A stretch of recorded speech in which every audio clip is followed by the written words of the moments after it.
Welcome back, ladies and gentlemen. It is an honor and privilege to welcome Clive Bates, Director, the Counterfactual United Kingdom, for the opening keynote titled Tobacco Harm Reduction, How Consumers Could Secure the Greatest Public Health Win of the 21st Century and How Regulators Could Stop Them.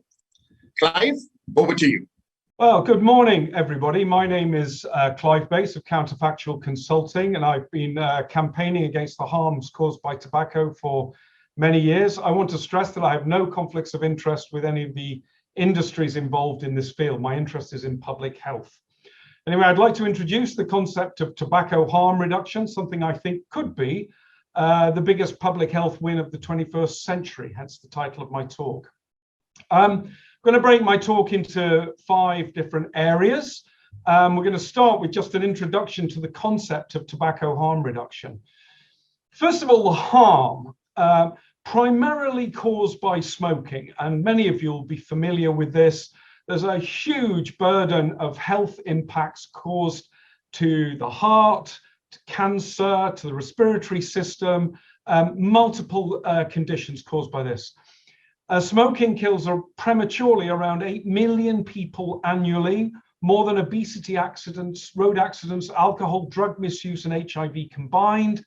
And that is similar to the toll we've had from COVID-19, but every year, it goes on every year. Now, infectious diseases, non-communicable diseases, quite different, but the magnitude that we're talking about is the same.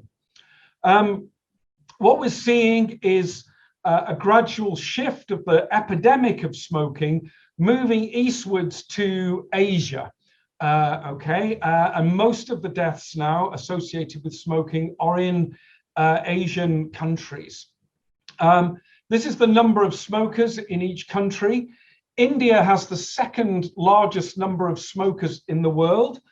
Interestingly, it has a relatively low smoking prevalence because a lot of the tobacco use is in the form of smokeless tobaccos like gutka and so on. But nevertheless, there's still a huge number of smokers in India. Now, the central insight in tobacco harm reduction is that people smoke for the nicotine but die from the tar. Okay, it's not the nicotine, that's the reason people are smoking, but it's the toxic gases and thick, sticky particles coming from the burning tip of the cigarette that cause the harm when that smoke is inhaled into the lungs. And now we have a range of nicotine products that don't produce smoke. So we have vaping products, we have heated tobacco products, we have so-called oral tobacco products like pouches, and then we have smokeless tobacco products, been around for a long time, but many of these are much cleaner than some of the traditional tobacco products, smokeless tobacco products we see on the market. The strongest evidence that we see is greatly reduced exposure. So when you measure toxicants in the blood, the saliva, the urine, we see much, much lower levels comparable to nicotine replacement therapy or complete smoking cessation. Evidence reviews of these so-called biomarkers suggests that based on what we now know, vaping is at least 95% less harmful than smoking, and that's a good way to communicate the large difference in relative risk. Similar finding by the Royal College of Physicians, the risk of vaping unlikely to exceed 5% of those associated with smoked tobacco products, and may well be substantially lower than this figure. Heated tobacco products, we see a similar thing. These products have actual tobacco in them. The tobacco is heated instead of burnt, gives off a vapor that the user then inhales. The bars here show the reduction in a whole range of toxicants inside the body amongst users. The yellow bars are people using these heated tobacco products. The green bars are people that have given up smoking completely. And as you can see, they're approximately the same. The effect on biomarkers compared to smoking is almost the same as quitting smoking completely. And FDA has now approved one of these tobacco products, saying that it's appropriate for the protection of public health and is expected to benefit the health of the population as a whole. A further concept would be snus. This is a smokeless tobacco. We have amazing evidence on this from Sweden, where we see an abnormally low rate of smoking, about 7% in Sweden. And with that, we see a commensurate low level of smoking-related disease. Sweden is an outlier in both smoking and smoking-related disease because of the high use of snus in Sweden. Okay, now, that's the good news. The bad news is that not everybody understands that. And I want to say a few words about risk communication. Okay, this is American data, and it's telling you what people think of the risk of electronic cigarettes are relative to smoking. 27.7% say as harmful or more harmful or much more harmful than cigarettes. 62% as harmful or more harmful. Only 2.6% say much less harmful, and that's the actual correct number. And these numbers are getting worse with time. So the current numbers, the most recent numbers, are the blue ones. Why is this? Well, we have a degree of media hysteria about this. Many in the media will say, carry these articles. This turns out to be nothing at all to do with a major health effect. It's the fact that it's an effect with smoking that you also, with vaping that you also get with drinking coffee. Absolutely nothing to this story, but a huge front page headline in a British tabloid. We have anti-vaping organizations with these kind of things like vaping, they call vaping facts, as safe as skydiving without a parachute. Well, that means instant, immediate, certain death. And that is very much not the case with vaping. We see this is a state-sponsored campaign in the United States, somehow suggesting that vaping causes worms to grow in the face and some weird chrysalis type thing. Nothing behind this whatsoever. Nicotine is brain poison. There were some experiments done on rats and mice many years ago that suggested that very high exposures to nicotine would have an effect. The problem is this effect has never been found in adults who used smoking products as adolescents and then grew up into adults. There's been no sign of any effect. So again, it's a scare campaign. An outbreak of respiratory illnesses in the United States caused over 60 deaths and over 2,000 hospitalizations. But it turned out, and it appeared as an epidemic, so it grew very rapidly to mid-September 2019, then faded away, had exactly the profile of a contamination of the supply chain, and that's exactly what it turned out to be. But the supply chain in question was for cannabis vapes, and somebody had added, people had been adding a thing called vitamin E acetate to these things. It was nothing at all to do with nicotine vaping, yet the assumption was that it was, and it caused a massive moral panic about vaping nicotine, which it shouldn't have done. In England, actually, we have a much more sympathetic approach. This is the National Health Service, and you can see them saying here that vapes or e-cigs are far less harmful than cigarettes and help you quit smoking for good. So that's the trusted national health provider. And actually, Public Health England campaigns publicly on television and in newspapers with ads on stopping smoking with an e-cigarette. Even so, even in the UK, we still have 32% of people thinking vaping is more or equally less harmful. But these are problems of perception rather than problems of reality. Policy making has not helped. This is my third area. Banning e-liquid flavors is another favored measure. Yet adults are primarily using these flavored products as an alternative to smoking. So what happens when you ban a product like that? The kind of assumption is the intended outcome is that people will be abstinent from nicotine, vaping, smoking. I don't know, kids will do more homework, practice the piano, whatever. But that's not what happens in reality. Here, and we're not going to go through these, are a long list of possible responses to a ban on something. A black market that will relapse to smoking. They will use workarounds. They will use flavoring agents from food, drink, or aromatherapy. Nothing is as simple A ban doesn't cause something to disappear. It causes it to be supplied in a different way by different people at a different price. Some evidence on what actually happens when you ban a liquid. This is from San Francisco. Teenage smoking, following a ban on flavors in San Francisco designed to protect young people from vaping, caused an increase in teenage smoking. Okay, you couldn't have a clearer example of a perverse unintended consequence. Taxing. There's a proposal to raise taxes on e-cigarettes to the same level as cigarettes in the United States. And this guy, a great academic, Mike Pesco, did modeling on this, recognizing that these products are substitutes economically. And he said, look, you can reduce, you would reduce teen e-cigarette use by 2.7 percentage points, but 2 in 3 of the teens who no longer use e-cigarettes would switch to cigarettes instead. A terrible result. Approximately 500,000 extra teenage smokers overall, 2.5 million extra adult smokers, and for every e-cigarette pod eliminated, 5.5 extra packs of cigarettes sold instead. A terrible measure. Where is this opposition coming from? Okay, and I just want to float briefly my theory on this. Is essentially it's cultural. We set up a giant institute, a giant machine, if you like, to fight smoking, and it has a culture of very tough, punitive, coercive measures. That institutional framework is still in place, and it's now turned its fire on the new products that have come in. Instead of fighting the incumbent, it's fighting innovation.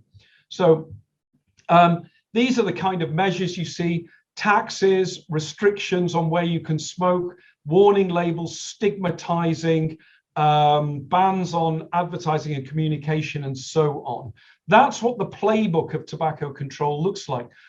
The playbook in tobacco harm reduction is a guy like this in a vape shop selling you a much lower risk alternative to smoking. It's completely countercultural. It's private sector, it's innovative, it's in the marketplace rather than in a clinical setting, and it's happening without any involvement with anyone from public health. Okay, and that's to me an important characteristic of this. There's a very useful enemy here, which, you know, the tobacco companies are involved in this, of course. That's where their customers are going, so that's where they're going. Everybody's easy to hate the tobacco industry. I've done my share of fighting them in the past, but they make it very hard to gain acceptance for this sort of product. There's a huge research infrastructure dedicated to finding problems with these products. There's an international convention with, you know, hundreds of stakeholders brought in. There are regulators that are aggressive and risk averse about new things. There are foundations that are enormously influential. This is Michael Bloomberg with the Director General of the World Health Assembly. Bloomberg Philanthropies supports bans on e-cigarettes and vaping products around the world, but they also fund the World Health Organization. So there's some very, you know, uncomfortable conflicts of interest going on here. There's a huge number of groups that form these coalitions, and they're all led by more or less by 1 or 2 individuals and a great deal of money flowing into this system. So, as I say, my theory is there's a great big institution. It's essentially swiveled its gun turrets away from what the real problem is, which is smoking and smoking-related disease, all that death and ill health caused by smoking, and has swiveled its gun turrets onto the new thing and started blasting away, because that's what it does. That's what its playbook is. That's what its people are like, and that's what its culture tells it should do. Right. My final couple of slides reflecting on what's happening here. This is essentially a fundamental innovation. The top left corner there, we have the botanical that sits behind this particular stimulant. Others, coffee, grapes, wine, coca, cannabis, opium, you know all about those.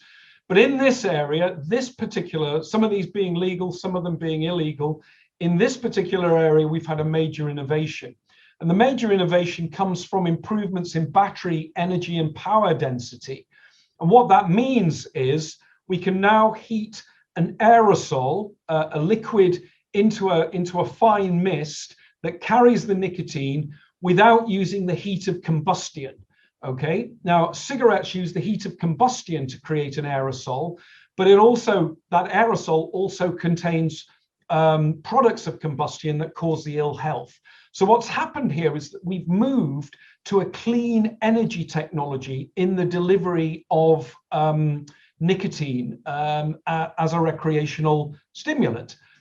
Yet many people are resisting that, who I assume would not resist the move from the internal combustion engine to the electric vehicle, a similar type of energy change, or from the oil industry, and here's a Shell wind turbine, to renewables, another kind of transition that's happening in the industry. Instead here, we have really strident opposition to this transition happening at all, to the extent where the opponents of the transition are essentially protecting the incumbent. They're essentially doing the same as protecting the old style automobile and the fossil fuel industry without regard for the benefits of having a proper energy transition within the recreational nicotine market. And I'm going to leave it there. That's a summary of what I've just said. I thank you very much for your attention. Those are my contact details. If it helps, please get in touch. Ladies and gentlemen, that was Clive Bates, Director, The Counterfactual, joining us all the way from the United Kingdom with the opening keynote, Tobacco Harm Reduction, How Consumers Could Secure the Greatest Public Health Win of the 21st Century, and How Regulators Could Stop Them. Clive, thank you for your opening keynote. Thank you for taking time off from your very busy schedule and joining us today at the Economic Times Consumer Freedom Conclave, this being the 3rd edition. We wish you and the Counterfactual the very best going forward. Do stay tuned in, ladies and gentlemen. We will be back on the other side with the next session in a few minutes from now.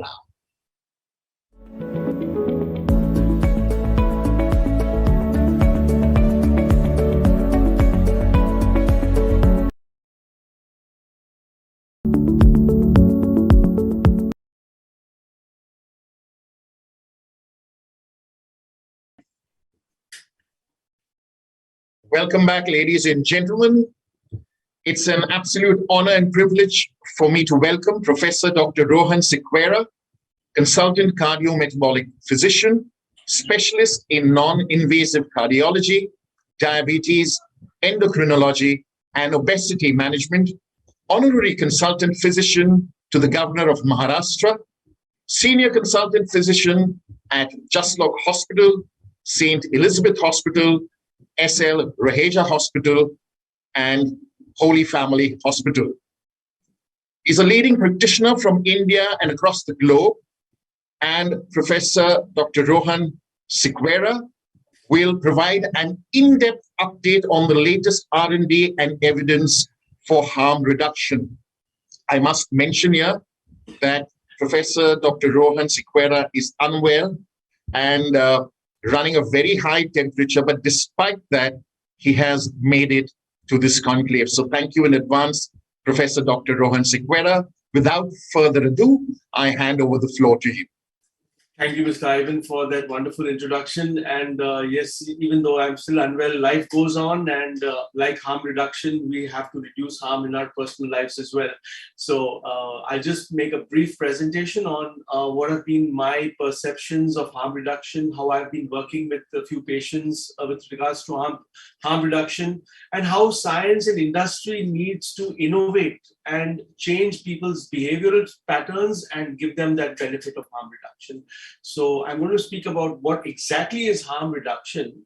It's actually a strategy. It's not you know what you would say. Harm reduction is not it's not some kind of a concept which is there existing out there, but it's a strategy. It's defined. There is a very, very clear-cut guidelines and principles for harm reduction, and it's directed towards individuals or groups.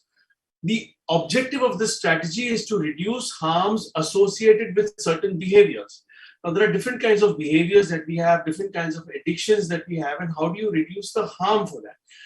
To get a brief understanding of the areas in our society today which actually need a very strong addressal with regards to harm reduction, and which has a socio-politico-economic impact. Number one in the world today is alcohol. Number two is smoking. Surprisingly, but not unforgotten, is high sugar. I mean, you have so many people who are addicted to sugars and high sugar products. Then you have drugs, and you have tobacco products, which are non-smokable tobacco products, like you have the pan, you have the gutka, you have the different kinds of chewable tobacco. So these are the areas which actually need a lot of harm reduction. The problem with any of these addictions is because of the dopamine system in the brain, people are addicted to these certain kinds of things, and because of the certain patterns of their lifestyle and behavior, it's very difficult to get out of these. So if we cannot stop them, can we reduce the harm? And that's the entire objective of the harm reduction arena. Now, if you look at any person who has been associated with a kind of addiction pattern, or if you have been associated with some kind of a substance abuse, or some kind of a harmful kind of a behavior or a pattern, you see the first thing that starts, this is something which is called as the continuum of use. The first step is an experimental use. Then you have a social and ritual use. Then you have a situational use. Then a binge use. Then we call it an abuse. Finally, a dependence. And then finally, we come to a very, very addictive situation where it's called severely and persistently chemically dependent. This is the continuum of use for any kind of a addictive behavior. And how do we break that behavior is what is important. What are the different levels of harm reduction that we see in society today? You see an individual level of harm reduction, which can be given to a person on a one-to-one counseling. You have a community level of harm reduction, which is given by a community. Maybe you have an agency, or you have a support group, or you have different kinds of levels of harm reduction. And then you have an institutional harm reduction, where a person is admitted in the hospital and they undergo the protocol. If you look at a community-based type of a harm reduction, I would call Alcoholics Anonymous or different support groups which help. And an institutional is where a person is completely addicted and they need to be rehabilitated. For example, you have drug addiction, you have alcohol addiction, you have different kinds of addiction which require an institutional harm reduction. So when you look at scientific evidence in every area of harm which is there, that we are exposed to, research is happening every day. And we know that there are a lot of behavioral scientists, there are a lot of chemical scientists who are working with how dopamine can affect you and how you will get addicted to something. There are many drugs which help you to get out of harm reduction. You have drugs like bupropion, you have different kinds of naltrexone kind of substitutes which can help you reduce your harm. But at the same time, scientific evidence has to be combined with a behavioral strategy, because just science by itself cannot reduce harm. It has to be combined with a behavioral pattern, and this is where a lot of work needs to be done. Now, there's a lot of, when you look at cigarette smoking, for example, we all know that tobacco has been there for thousands of years, but now evidence-based data is clearly coming out with nicotine delivery systems like electronic cigarettes. You have the electronic nicotine delivery systems called ENDS, and different kinds of tobacco delivery systems like you have HEATS, you have IQOS, you have different kinds of products which are coming out, which clearly do not cause as much harm as a regular normal cigarette. And in fact, there is some data which has been published in the UK. The NHS in the UK has got a lot of data as to how an ENDS kind of a formulation can have an 80 to 90% harm reduced effect with comparison to smoked tobacco. If you, for example, if I ask my patients to quit smoking, and if I switch them over to a chewing gum, or if I switch them over to a nicotine patch, the probability of that patient reducing or stopping smoking is only 7%. Because along with the nicotine addiction that the patient has, it's also the entire smoke, the look and feel, the taste in your mouth. So it's not only just a chemical imbalance or a chemical addiction. It's also a behavioral addiction that the patients need to undergo therapy to remove them out from. Now, as you know, in many countries all over the world now, they have been banning certain newer harm delivery alternatives, like electronic cigarettes have been banned in India, Thailand, many of the other countries. Unfortunately, it's not been banned in the US, in Europe, it's not banned in the Middle East. For reasons which we may not want to address today, but banning newer harm-reduced alternatives is not the answer. The answer is to have a proper scientific evidence whether these techniques can reduce harm over a long period of time. Now, when scientific evidence is combined with a behavioral issue, it becomes a very, very potent tool to address harm reduction. If you see the DRAM article, which was published in 2018, it says, don't practice what you preach. So abstinence versus harm reduction has got a very big potential. If you compare a patient who is who's abstaining from a particular harmful product, and you reduce the harm, the chances that the patient would go for the reduced harm is much more likely than the abstinence, because then these patients usually relapse, and when they relapse with a much greater effect. So this was a study which was done in UK, where they showed that, when you compare abstinence with harm reduction among drinking, among alcohol with college-bound students, what they found was that those who had a harm-reduced alternative, by giving them behavioral pattern therapy, by giving them a reduced harm substance or reducing the quantity and strength of alcohol, these young college students had much greater potential to reduce their harm compared with those who were abstaining. Also, a very dear friend of mine, Dr. Riccardo Polosa from Italy. He's a very dear friend of mine. We are together on the Italian Medical Council. So he had a very interesting publication where they took a fresh look at tobacco harm reduction and how an electronic cigarette or other tobacco products like snus can actually reduce harm and medical related complications over a long period of time. Now, this is something which is really, really important, and we need to address this with a very, very immediate effect. Now, science-based harm reduction is a very, very good way to go. I would suggest that evidence-based harm reduction is one of the only ways in which we can actually attain long-term compliance and adaptation at all three levels. You can have it at an individual level, you can have it at a community level, and you have it at an institutional level. So science and behavioral patterns are integrated into each other to form a good harm-reduced alternative. Now, reasons for failure why people want to, give up and go back to their old addictions is: one is limited availability for the harm-reduced alternatives. That is not a very major reason; it's just a minor reason. But yes, it does play a role in failure. The most important reason for failure is the person himself is not motivated enough and he's not ready to quit. And this is one of the main reasons where behavioral patterns come into play, where people understand what's going on. So it has to be a multifactorial approach. And of course, peer pressure. If you have 10 people telling you that this is not what you should do, and that kind of plays in your background psychology, and that also helps a lot. Lack of peer pressure, a positive peer pressure, not go to the club or the pub and someone says have a drink, have a smoke, but rather you surround yourself with people who actually encourage you to give up, has a very, very positive impact. So that lack of peer pressure or lack of positive peer pressure also is one of the main reasons for failure. If you look at the e-cigarettes, I'm just giving this as an example because there's a lot of published data. Patients or people who were smoking regular tobacco cigarettes, when they switched over to an electronic cigarette, had a much longer period of harm reduction than those who gave up completely cigarettes. So this is data. I'm not going to go into the statistics, but the data suggests that it's got a very high uptake rate. It's supported by many of the governments, especially in UK, in the Middle East, and the US. But that's a lot of debate going on there, so I'm not going to go there right now. Now, when you look at the behavioral aspect and what behavior plays a major role in harm reduction, this is called the trans-theoretical model of behavioral change. So usually we are most of the non-addicted people are at a pre-contemplation stage. I'm not considering it. And then they move to the contemplation stage. They start thinking about it. And then they move to the preparation stage. I'm planning to do it. And then you have the action phase where they say, I'm actually doing it. Now, from there, how do we transfer into the pre-contemplation stage? Then you say maintenance of staying with it. This is where harm reduction works. Harm reduction works at the maintenance or the return relapse phase. It doesn't work in this pre-contemplation to the action phase, but it belongs to the maintenance phase. You're staying with it, but you're doing it with a less harmful method. And that's what the entire concept of harm reduction is. You continue doing the same thing, but with a less harmful side effect or an outcome. Now, of course, the ultimate goal would be to not doing it or stop doing it. So the objective of every harm-reduced alternative is to stop doing it, not staying with it. So that is the objective. I have a lot of patients who used to smoke cigarettes.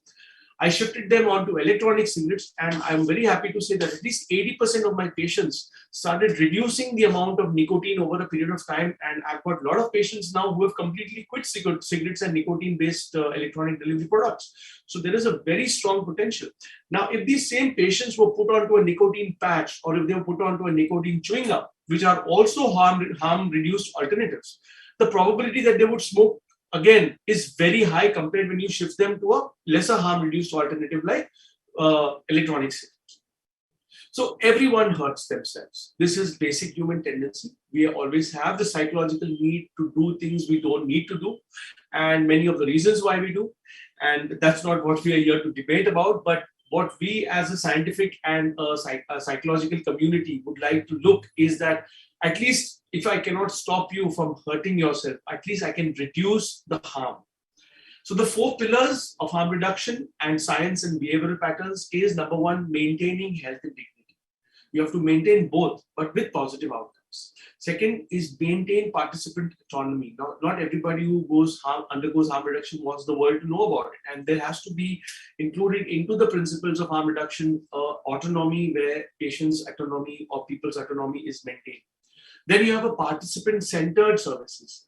If the person is not motivated, there's no point of doing this entire thing, because the person will again slide back into the continue doing it more, and he's not going to do it. And at the end of the day, we have to be real. We have to have pragmatism. We have to have realism. We know that, we believe in the Murphy's Law. If something has to go wrong, it will. So there's a very, very high chance of people who are in that pattern or in that addiction kind of a mode, that if they're not supported by society, they're not supported by their loved ones, they're going to slide back into that particular pattern of harm, of harming themselves. And, before I end this short talk, I would like to quote Dalai Lama, who had given a wonderful statement. I believe compassion to be one of the few things we can practice that will bring immediate and long-term happiness to our lives. I'm not talking about the short-term gratification of pleasures like tobacco, alcohol, sex, drugs, or gambling, but something that will bring true and lasting happiness, the kind that sticks. So keeping the words of the Dalai Lama in mind, I want to thank you for this short presentation. Of course, the time has been short, and I can't take an excuse for saying that I'm not well, but it was a pleasure to address this, sir.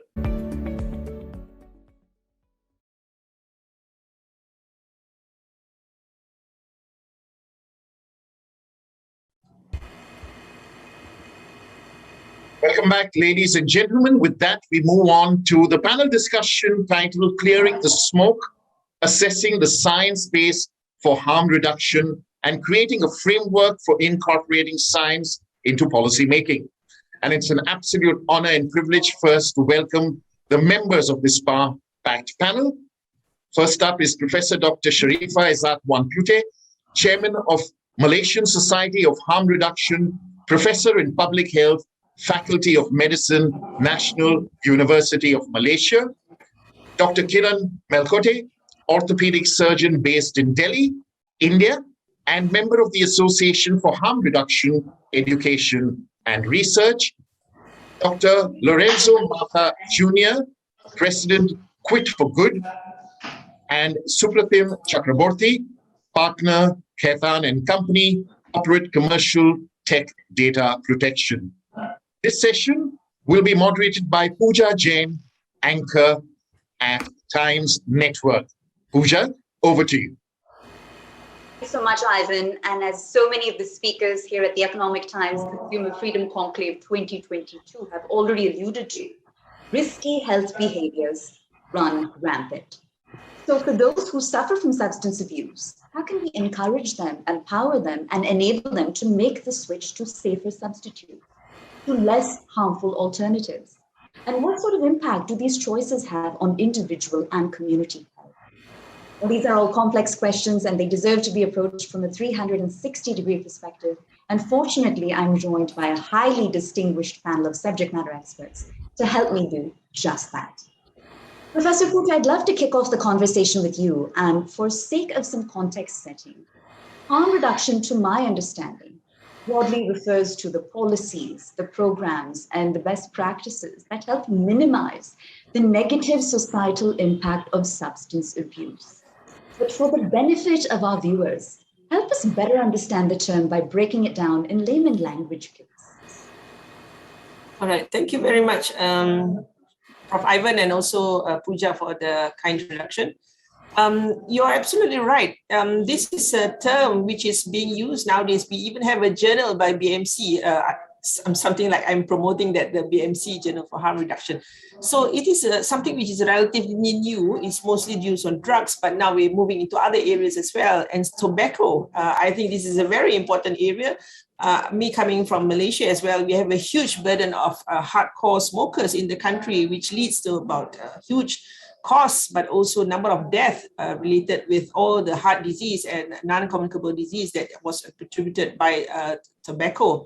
Now, the issue of harm reduction, this is not an easy task because it depends on basically your government, your governance, and how's the models uptake by each country. Example, for certain countries, I reiterate again, UK has one of the best policy that I see, besides maybe Australia and New Zealand and Japan, where they actually promote or basically condone the area of harm reduction and reduce risk products, things like IQOS, like ends, and also vapors. But in certain countries, this is very much a taboo. So they don't really acknowledge harm reduction. And I think the most benefit will be for the smokers if there's some sort of regulations or some sort of guidelines which is approved by the government. Of course, this doesn't come easy. They have to look at other models and other societies, how they progress in harm reduction.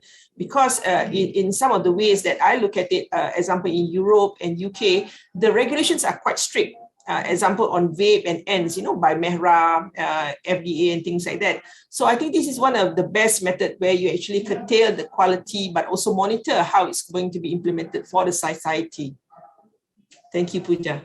Absolutely. And building on some of your observations, I direct my next question to Dr. Nicotine. And that is, Doctor, for those that are suffering from substance abuse and they're struggling with the decision of whether to simply quit cold turkey or to find a safer substitute, what are the challenges that they face? And there's so much talk about this cessation-only approach, but how viable and how advisable is that, both in the short term as well as the long?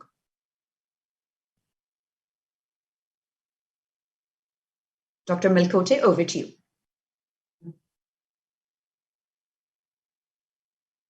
All right, since we seem to be experiencing some technical difficulties, I would like for Dr. Mata to chime in with his thoughts, please. Dr. Mata, if you could address the same question.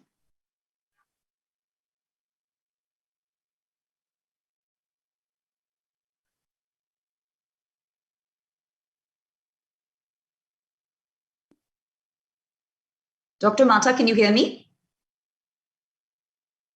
Dr. Mata, please unmute.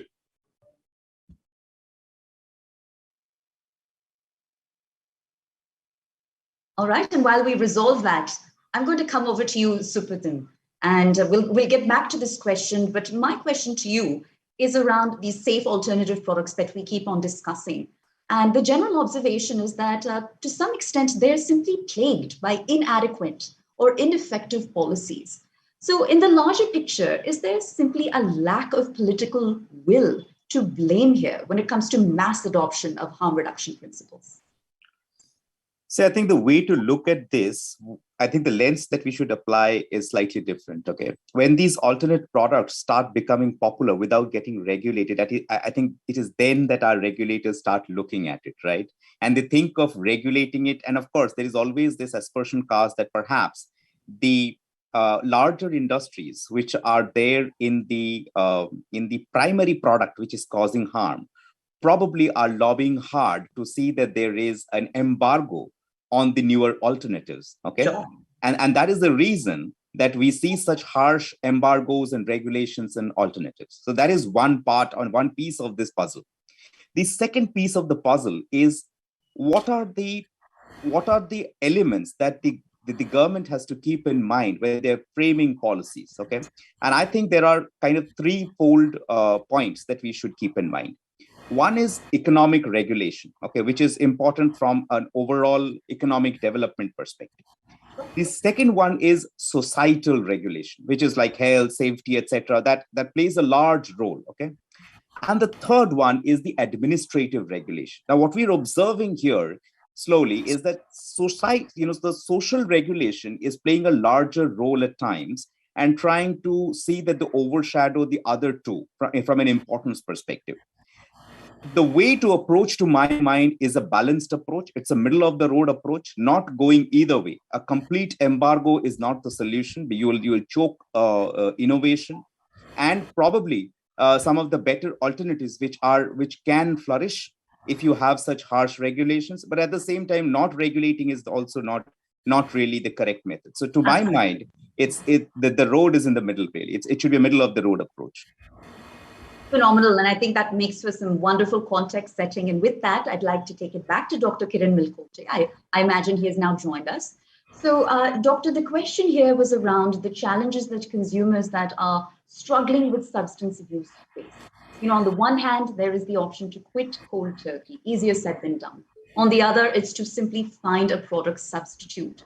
But with all the discussion around the cessation-only approach, I'd like to understand its viability and its feasibility across time horizons, be it in the short term or the long term. Dr. Kiran, over to you.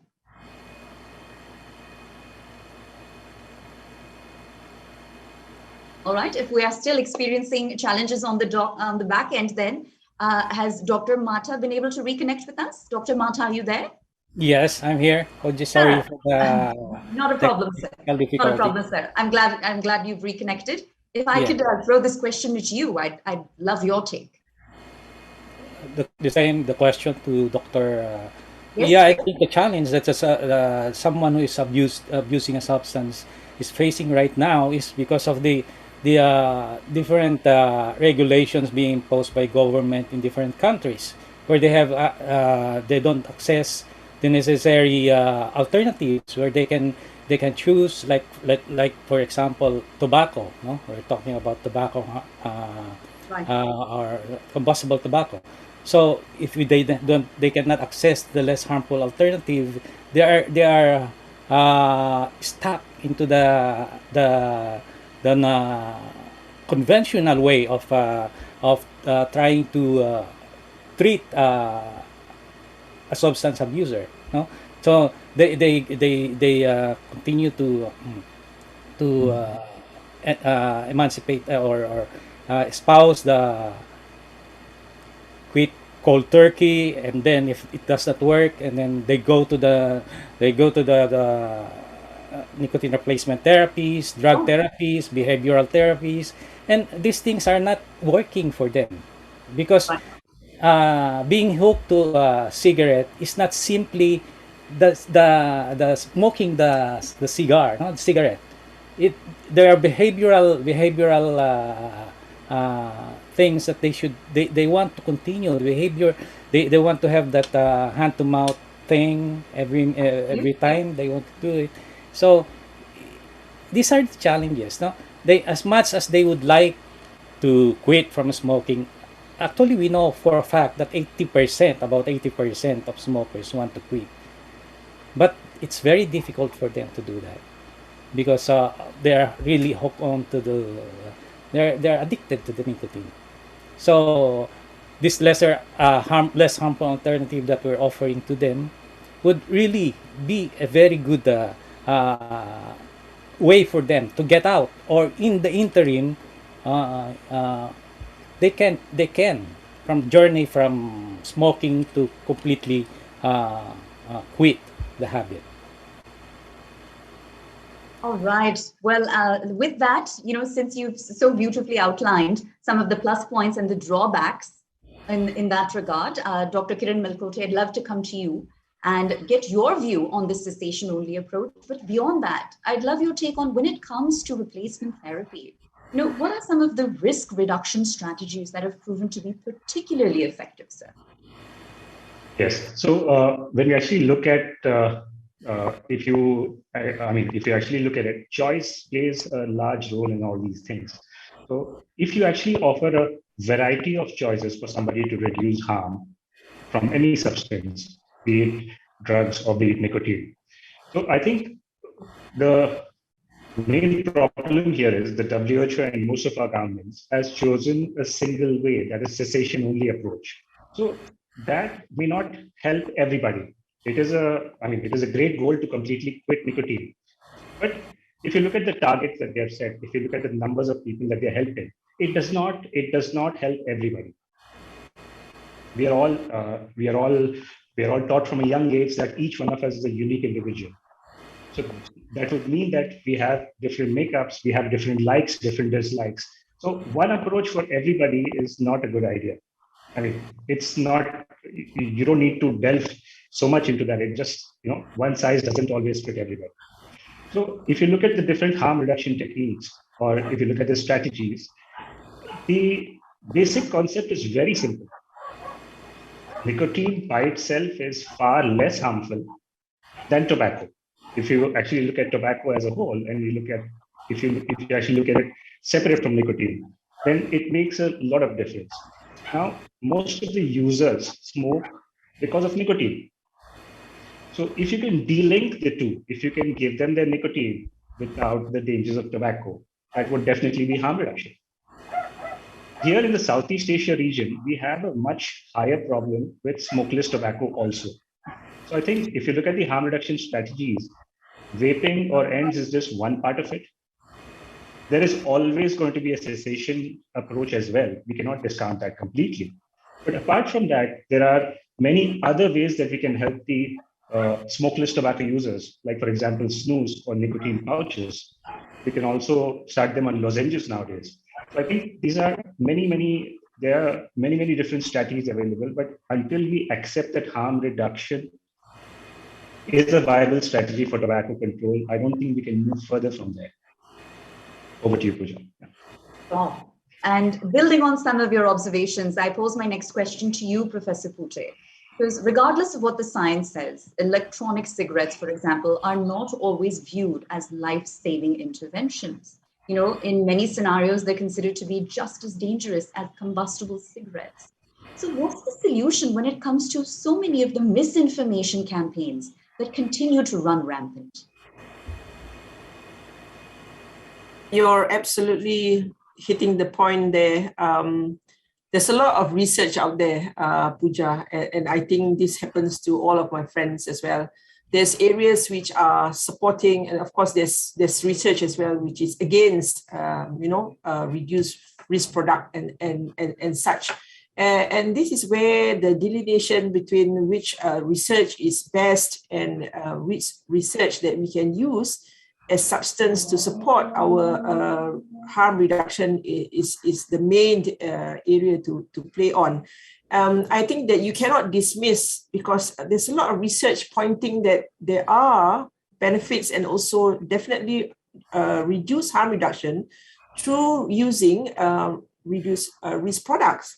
And this cannot be dismissed as saying, oh, this is sponsored by a tobacco company, or this is sponsored by industry, or this journal is unethical. No, you cannot do that, because not all journals are like that.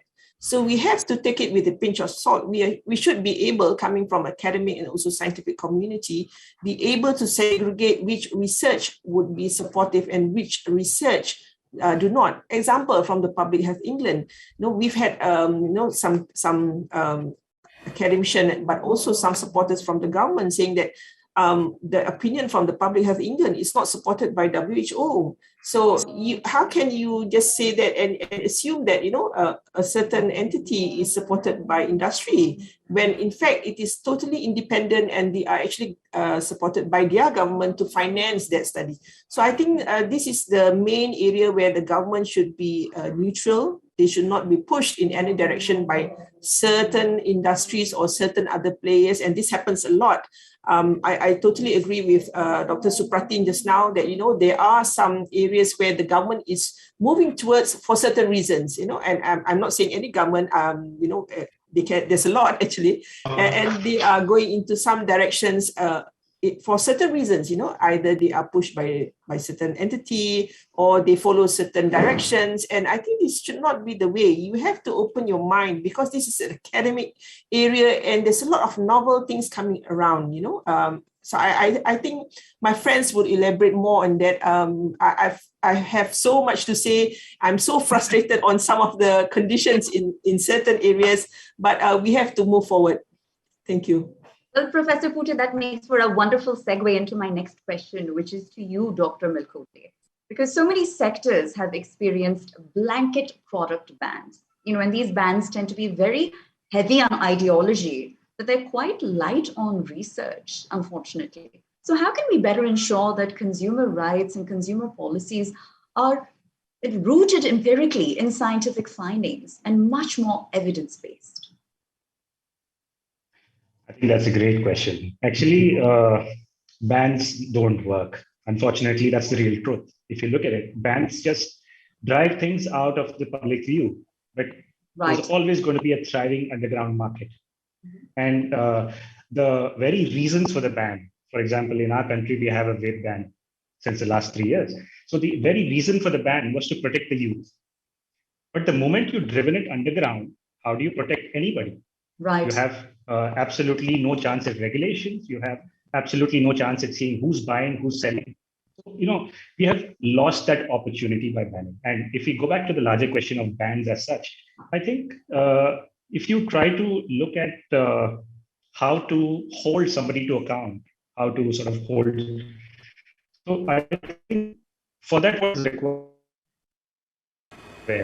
Because analysts ask questions, we ask pointed questions to our lawmakers, and we try to hold them to account, saying that you wanted to do this for this reason. Now, is that reason still valid?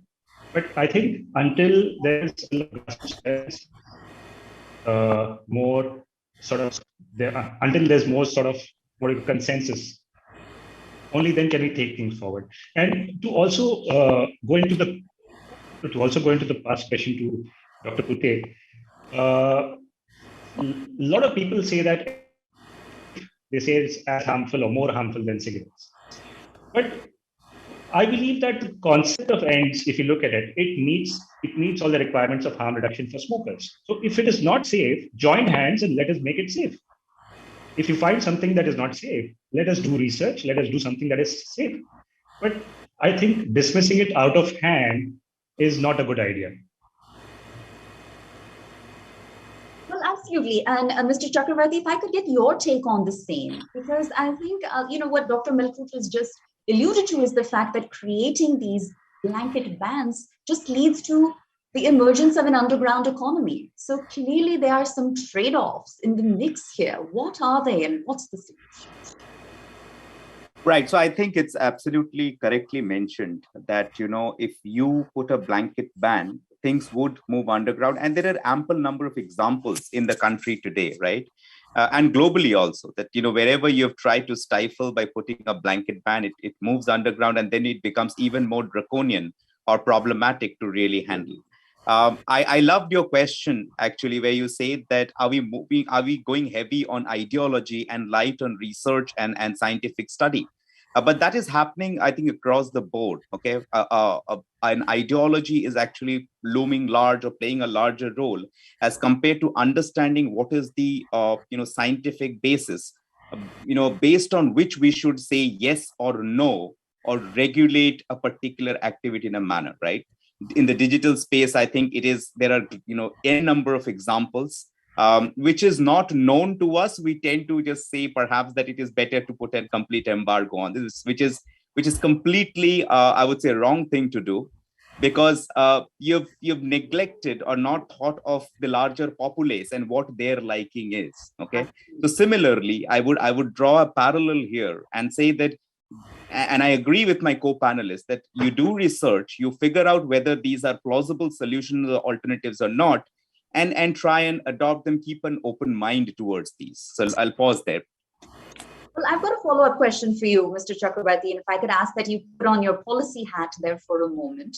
How should policymakers then be evaluating these harm reduction strategies from an investment versus outcome perspective?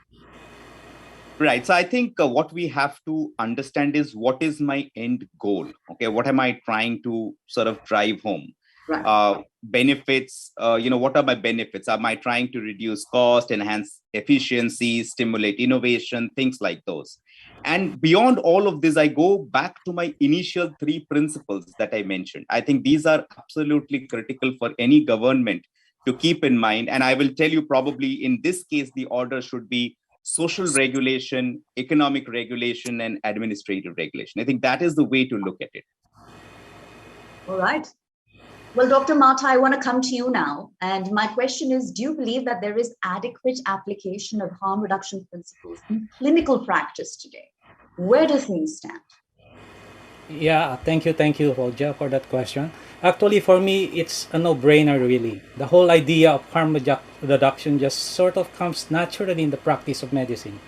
In a broader sense, it is actually applicable in almost all kinds of diseases, in almost all forms and modalities of treatment for these diseases. For how can it not be integrated in the treatment protocols? This is not a perfect world where we have solution for everything, or treatment or complete cure for all diseases. It's not the ideal world as we would like it to be. COVID, for example, is one perfect application of harm reduction principle. We do not as of yet have a conclusive encompassing knowledge and understanding of the disease, as everything is still a work in progress. So what we did and still doing is to repurpose drugs to try to experiment and mitigate its lethal effects on the body. We use steroids or anti-inflammatory drugs to dampen the effect of cytokine storm that comes as an aftermath of the infection. We use vaccines to lessen the impact of the infection, but not totally prevent us from getting it. We use minimum health protocols to lessen the harm and chances of getting the disease, or at the very least lessen the viral load. Now, in the context of tobacco harm reduction, there's a strong need to educate both adult smokers and medical experts on the science behind the less harmful nature of smoke-free alternatives to combustible tobacco, such as vapor products and heated tobacco products. Clinical application of tobacco harm reduction as far as vapor products and heated tobacco products are concerned should be augmented to fast-track the decline in smoking prevalence.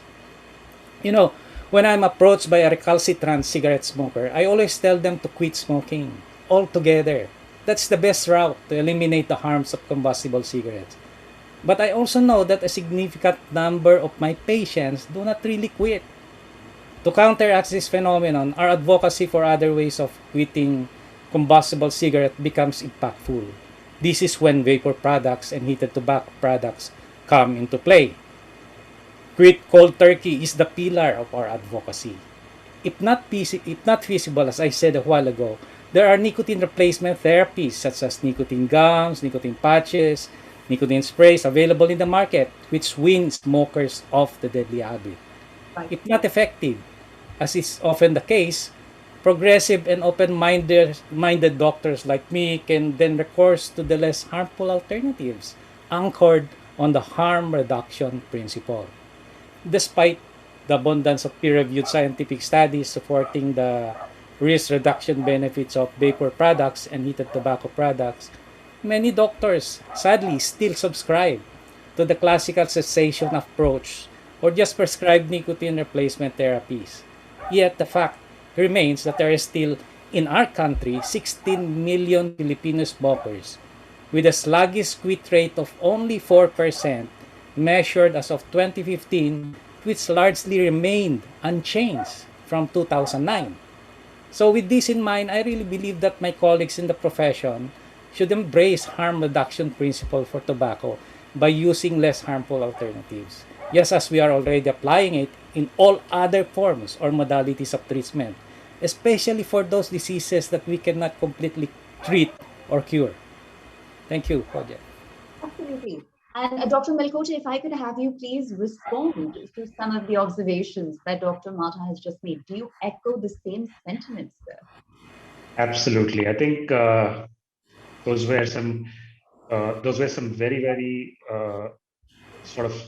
those were actually some very, very pertinent observations, and we have felt the same in India as well. Here, the burden of tobacco is far, far greater, and unfortunately, most of our doctors. There was a survey recently. Most of our doctors believe that nicotine is carcinogenic. So that misinformation has proceeded from there itself.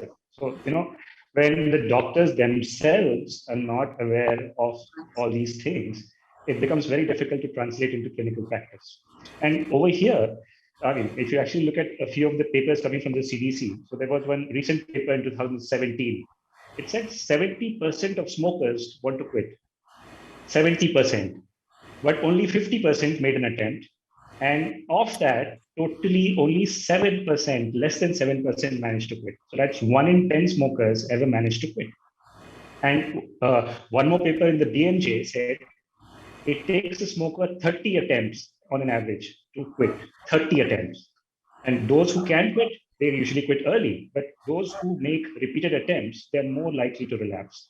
So unfortunately, the cessation-only approach seems to have written off all these, the rest of the smokers who try to quit, who cannot manage to quit. It seems to have just written them off that, you just go and keep using your cigarettes, keep using your smokeless tobacco, and we are done. We don't have anything for you. Yeah. Well, I think those figures are staggering, and they truly help separate fact from fiction when it comes to harm reduction principles and practices. And with that, I transition my next question over to you, Mr. Chakravarti, because I believe that it would certainly cause a significant health shift if these safer alternatives, so to speak, were more readily affordable, accessible, available, and of course, acceptable. So how do we make that happen, and where do the biggest bottlenecks lie, sir? Right. So I agree that, if these are readily available and accessible, it would make the shift quite easier. What we have done as a society is ensured that we build on the laziness of our consumers and ensure that the more harmful products are readily available, but the alternatives are very, very difficult to access. Right. So I will give you an example. Suppose, we build a road and we see people trying to cross that road and get hit by traffic. Okay.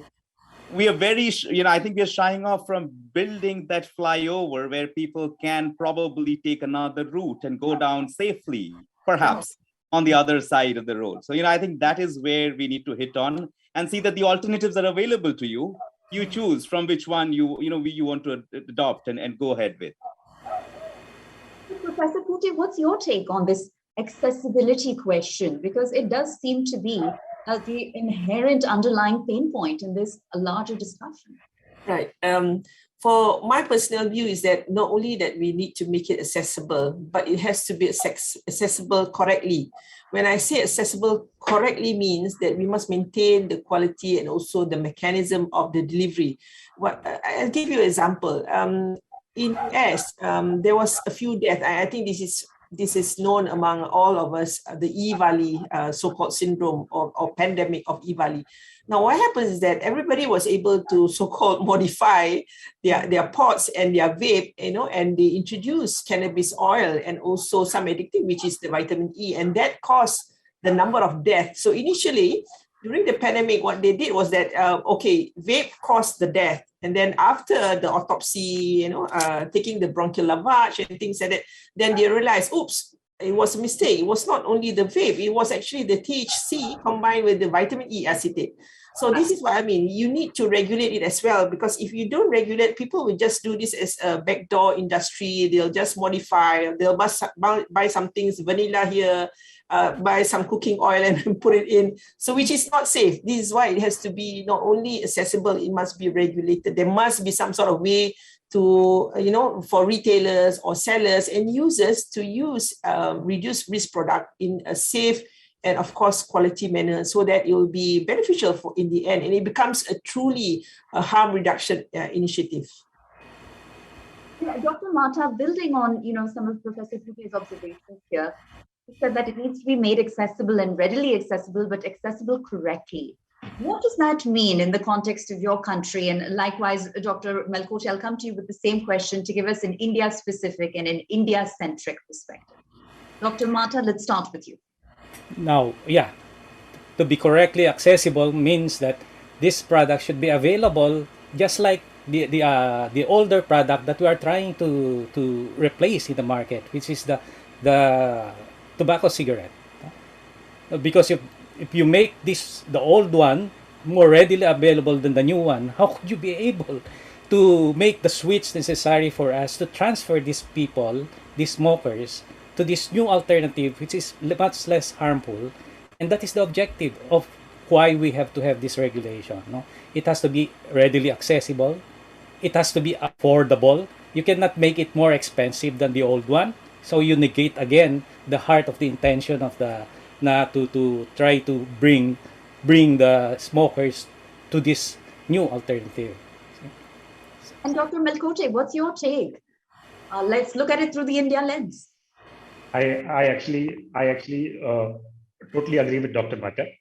So it has to be accessible, ready available, and it has to be subsidized. It has to be affordable.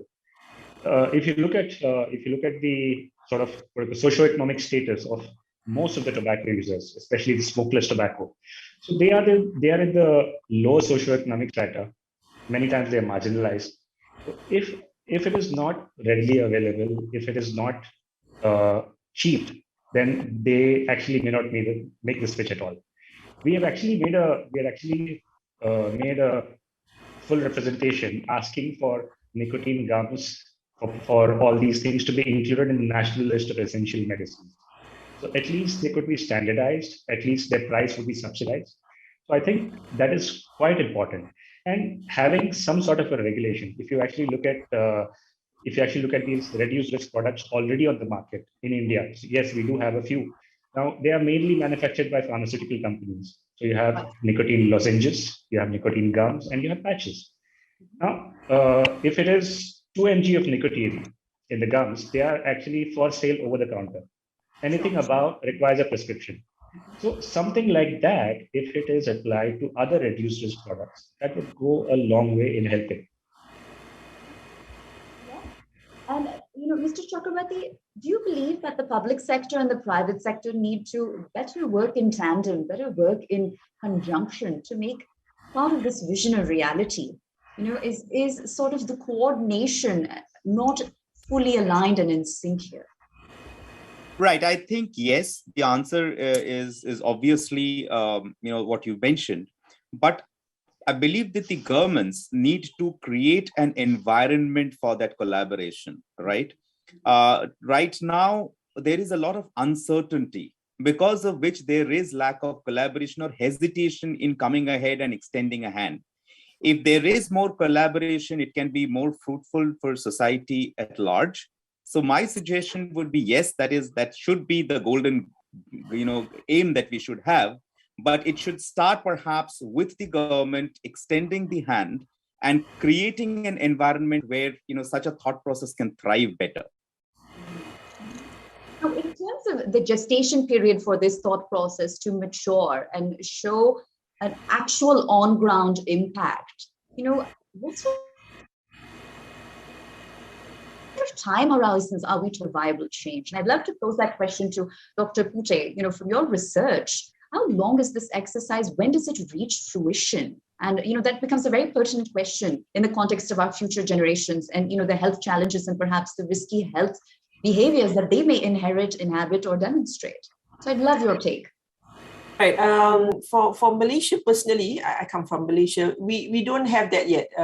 We have not a very clear regulation on ends, even though nicotine replacement therapy and smoking cessation programs are basically nationwide.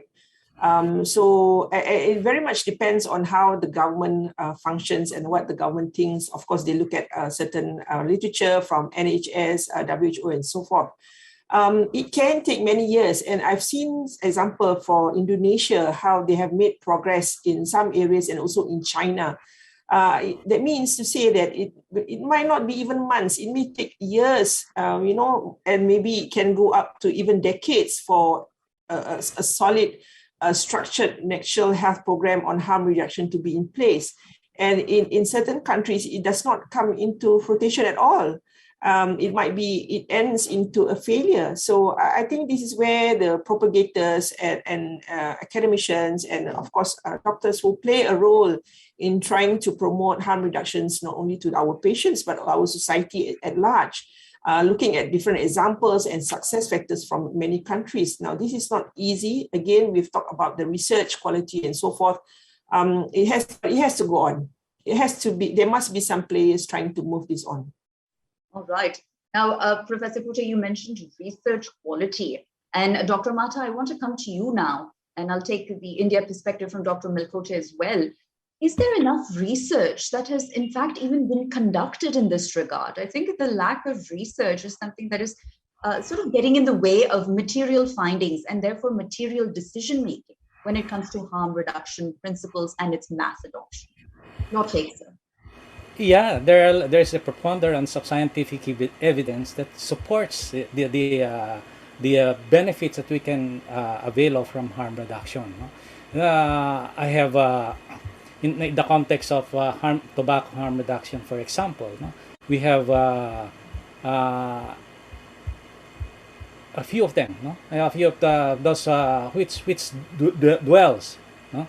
Which dwells with the necessity to make this harm reduction principle available in all substance abuser, because otherwise they will all end up having difficulty of or we can always that's why this harm reduction is a very important principle that we apply in our daily life, not only because of the difficulty to treat all the diseases that are there before us, but we also have to try to apply it in such a way that these people who are relegated to the they are treated or ostracized by society for reasons that they don't really understand, or they themselves cannot accept because of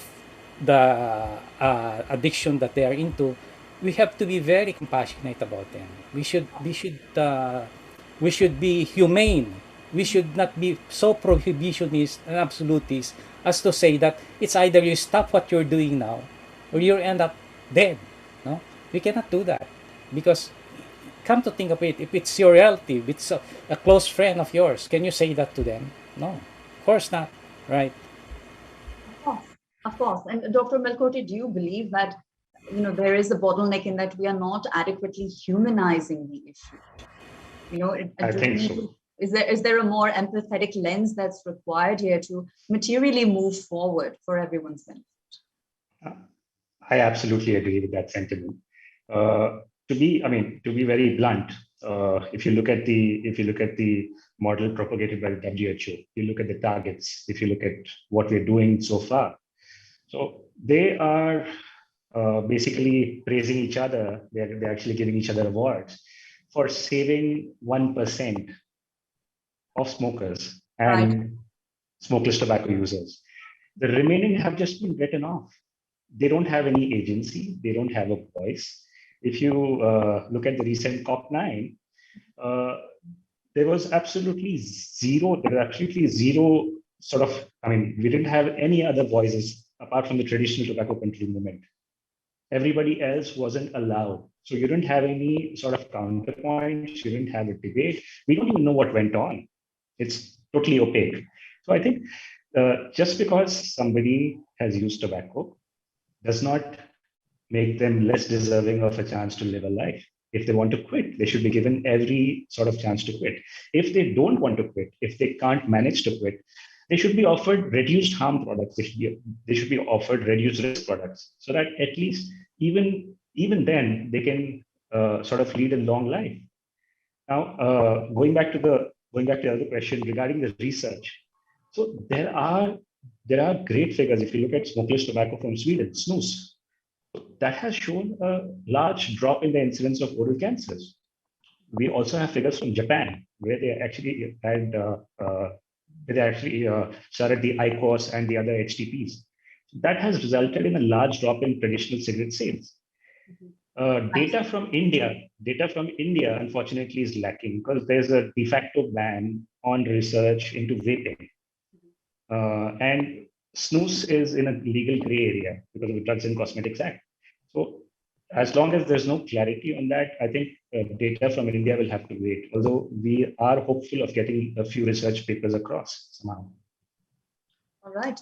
And, Dr. Melkote, I do have a follow-up question there for you. So while some pieces of data may be missing, One well-identified piece of data is the fact that this country, India, is home to upwards of, I believe, 265 million smokers. And yet the government harbors the view that it wants to reduce tobacco usage by 30% by the year 2030. So how likely is this scenario in the absence of widespread harm reduction awareness and application?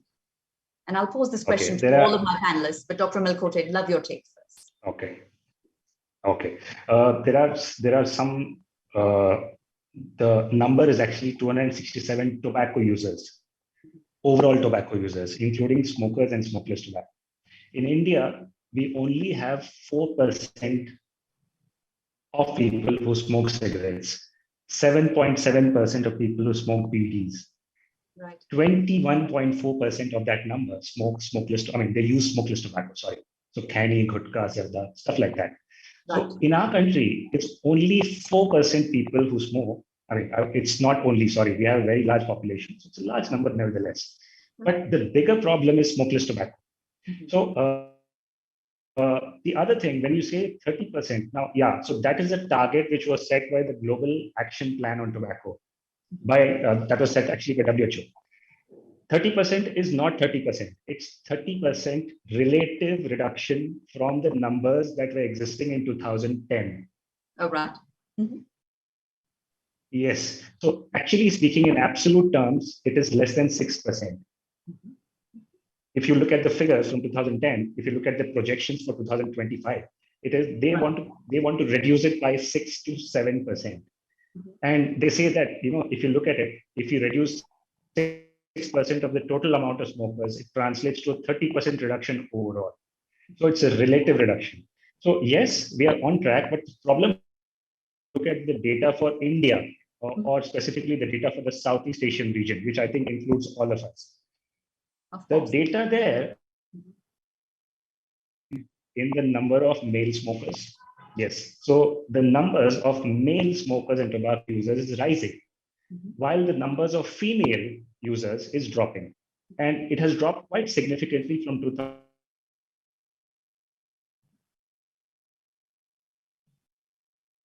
I think we've lost Dr. Melkote, so I'll go ahead and bring Mr. Chakravarti in, because Dr. Melkote was just talking about, these 265 million tobacco users pan-India and some of the nuances that come with harm reduction in the context of gender lens, in the male versus the female substance abuser potentially. What are some of your comments there on techniques that can prove to be particularly effective and gender specific, Mr. Chakravarti? Right. So I think, of course, the experts here are much better equipped to answer this. I would perhaps use the lens of, a lawmaker or from a policy standpoint. I think we have to go all out. Okay. It is not about gender, the lenses or the fragmentation or slicing and dicing that we are trying to do here, perhaps is a stage 2 discussion that we should have. Stage 1 discussion should be that we have to go all out and deploy all possibilities. Okay, we have already deployed some which are orthodox measures, I would say, in relation to increasing taxation, having proper figures on the packages, etc., etc. So all these we have already kind of exhausted, or we have done quite a bit on those. We have to now think of what are the other alternatives and strategies which we can deploy in order to see that we do achieve those numbers and perhaps do better. And I don't really at this juncture think that we should look at the gender specific segregation. I think we should go all out. All right. And I'll pose that question to you, Dr. Mata, and also to you, Professor Pujay, because I'm very curious to understand if there are nuances when it comes to looking at harm reduction through gender lens that we need to be more mindful of. Let's start with you, Professor Pujay, please. Probably I can give some context in Malaysia as well. We realized that most of the population that started smoking are basically the young ones. So they can be as young as maybe 8-year-old, and of course, these are usually coming from families that have so-called models that are smokers, things like their fathers and things and so forth.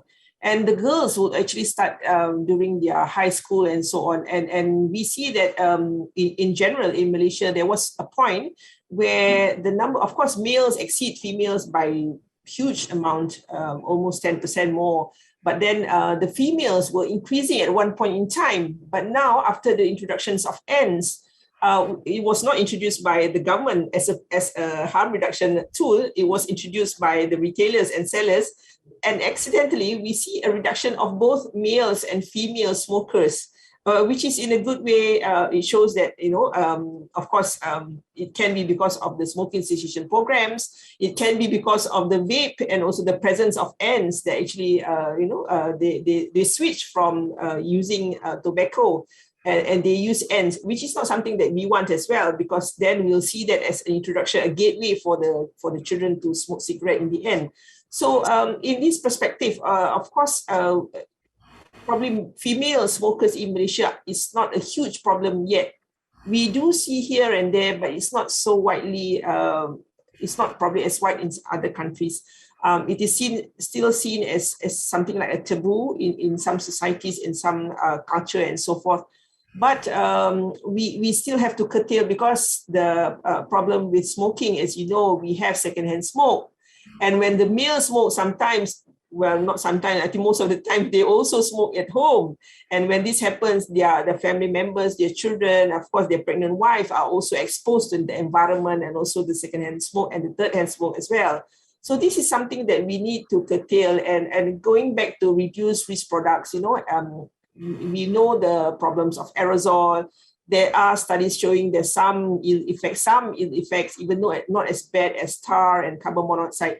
So for me, in general, it works both ways. We always have to educate our population, males and females, not to start smoking if possible, and not even try vape.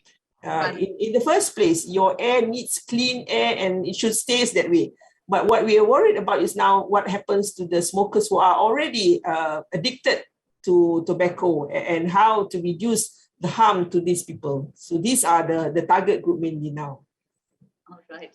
And Dr. Mata, building on that, I'd love your take on the age and stage in one's substance use journey, wherein harm reduction principles are most necessary and frankly most effective. Where does one start, sir? Okay, this is a question that your government should really seriously delve into, because if harm reduction is adopted as a strategy, you may surpass your target or by 2030. In a global 2019 global report, the WHO conveyed that the number of tobacco smokers in the world back in 2000 was 1.1 billion, and is projected to remain at that until at least 2025. Now, without sufficient awareness on the acceptance of tobacco harm reduction as science-based strategy, India may not be able to reach its goal by 2030. Let me emphasize, however, that if the principle of harm reduction is applied and immediately and intensively, and at the very least make 10% of smokers switch to the less harmful alternatives each year, then we are looking at the demise of this deadliest product in the market in 8 to 10 years' time. We'll then be looking at India, the second most populous country in the world, well on its way to achieving its objective. So I can never emphasize enough that in order to turn the tide in the field of public health and substantially contribute to the decrease in smoking prevalence, countries should incorporate tobacco harm reduction in their regulatory frameworks. They should collaborate with different stakeholders like the consumers, industry, medical experts, to bring to the fore, through persistent educational campaign, the real narrative and science about vapor products and heated tobacco products.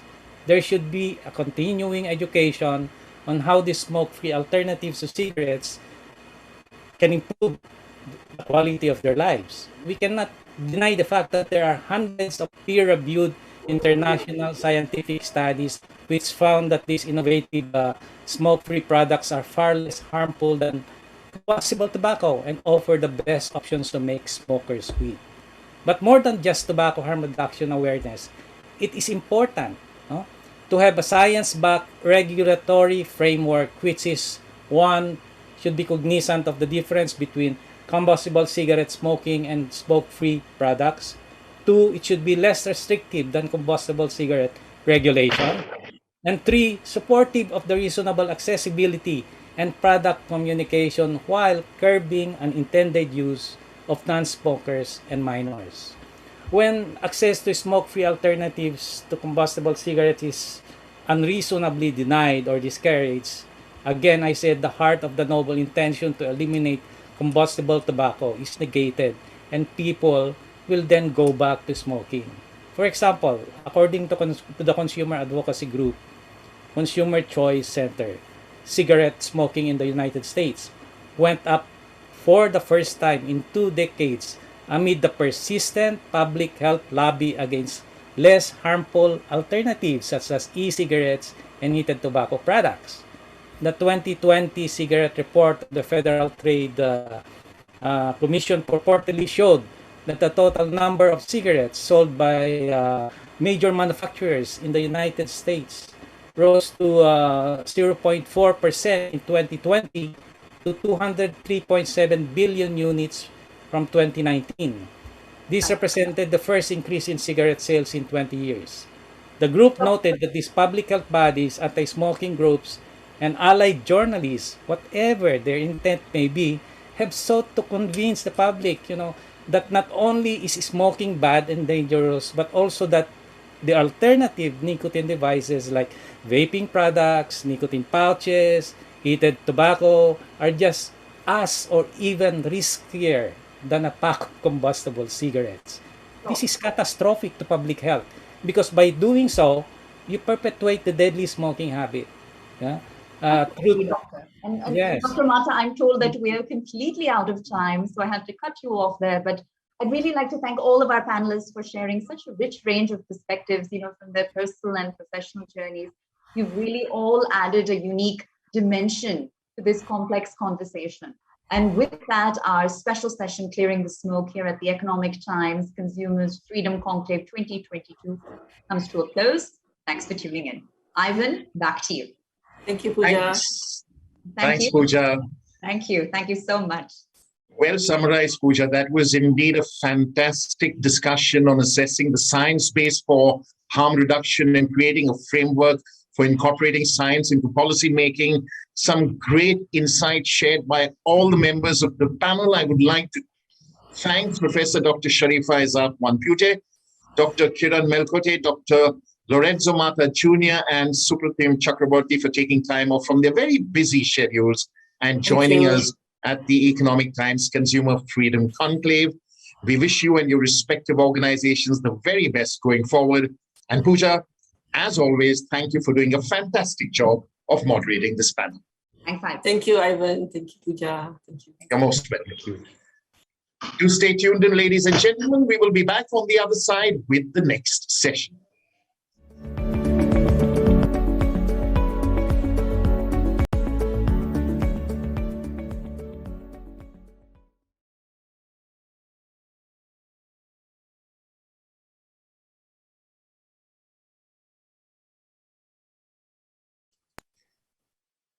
Welcome back, ladies and gentlemen. With that, we move on to the final session of this conclave, which is a fireside chat titled Empowering Community Engagement, Need for Governments to Implement Harm Reduction Programs at Scale. And it's an honor and privilege to first welcome and introduce the members of this fireside chat. Professor Bejon Kumar Misra, International Consumer Policy Expert and Honorary Professor at the National Law University Odisha, Cuttack, as also Professor Dr. Nimesh G. Desai, Senior Consultant in Psychiatry and former Director, IHBAS, who has been one of the earlier pioneers in tobacco control through treatment and prevention. Welcome, gentlemen. And this session will once again be moderated by Pooja Jain, Anchor Times Network. Pooja, the virtual floor is all yours. Thanks so much, Ivan. And I'm perhaps stating the obvious here, but consumers today are more evolved than ever before. They're perhaps also more aware of the gaps that exist between their needs, their wants, and their rights. So in the context of harm reduction policies, principles, and programs, how can regulatory frameworks be revisited such that they're made more modern and such that they more authentically reflect the individual's choice and the consumer's voice? So these are all complex questions and they deserve to be approached from a 360-degree perspective. And fortunately, I am joined by a stellar pair of stalwarts to help me do just that. With that, I'd love to dive right into the conversation. And Professor Mishra, if I could pose my first question to you. I believe, the devastating health, socioeconomic, and environmental consequences of tobacco consumption and secondhand tobacco exposure are fairly obvious. But the various stakeholders in the harm reduction ecosystem, from the consumers, the everyday people, to the policy experts, to the lawmakers, to medical professionals, they have fairly divergent views. So how challenging is it to manage their competing interests? How does one strike the right balance and move forward on harm reduction? Professor Mishra, over to you. Well, if we're experiencing some technical difficulties, if I have Professor Desai with me on the line, I would love your take, sir, on the same question. Sure. Can you set some context? Sure, Pooja. Thank you. Thank you so much. It's a pleasure to be here. Sure. Thank you and thanks Thank you, everyone. Pooja. Thanks to be. Please, sir. Bijan, go on. Let's hear from both of you. Am I clear? Am I audible? In fact, you see, it's very important to know that we make laws to develop benchmarks and standards in terms of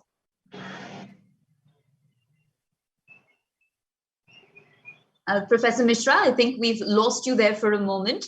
So if I can how commerce should be traded in the country, or how we can uphold the spirit of our country.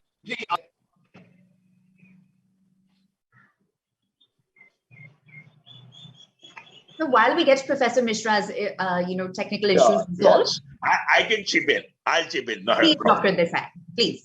Sure. See, like I think Bijan and we have been interacting on this a lot, so I'm sure there'll be that continuity.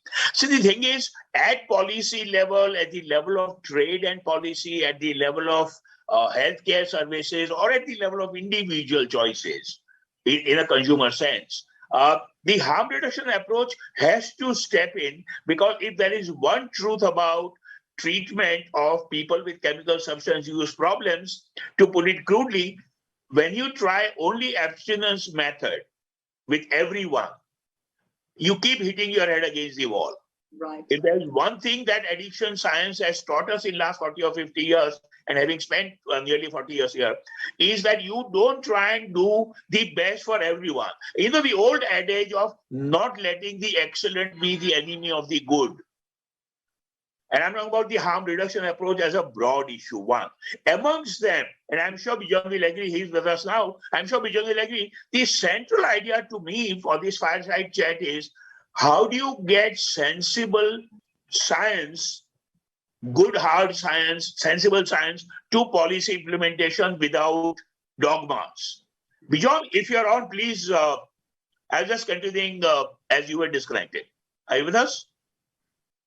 Okay, it seems he's not, and so let me continue. So to me, as a healthcare professional, as a public health professional, and as a consumer supporter, is you want an a la carte cafeteria approach. Like I said, there is any number of evidence that not one solution will work for everyone. And so with that a la carte approach, you ought to be able to, you should be willing to offer the choices to people. Here, the important part is that in healthcare, and especially in behavioral sciences and mental health care, as you and many of our listeners will remember, the entire idea of patriarchal model is long outdated. Right. The physician prescribing, thou shalt do this, thou shalt not do this. So the idea now in healthcare and mental health care is about collaborative decision making. So the two parties involved are the provider, the healthcare provider, mostly the doctor or the other healthcare provider, and the client. In this collaborative decision-making process, all that the society and the government ought to be doing is offer as broad a range of choices as possible, of course, except for those which might be decidedly harmful. Now, the thing is, a lot of approaches which are being banned are actually not proven to be harmful. So the ban doesn't seem to be science-based. It seems to be more socio-culturally driven or dogmatic. And so the need, if I might say more and more, and I really like the way we have titled this session, really compliments to the organizers, empowering the community to make sure that all choices are available for all aspects of tobacco use control. And so I really see, and I've had a lot of friends and clients who have been helped through tobacco cessation efforts. I really see a huge potential help between Bijon's group and us and you, the media colleagues, to get the society and the government to see that all choices be made available. All right. Well, phenomenal. And I think that really sets the tone. And I'm told that, Professor Mishra is back with us. So I want to pose my next question to him, building on some of, Professor Desai's comments and takeaways. I still believe that demystifying harm reduction philosophy is probably the underlying key and most critical towards achieving mass adoption.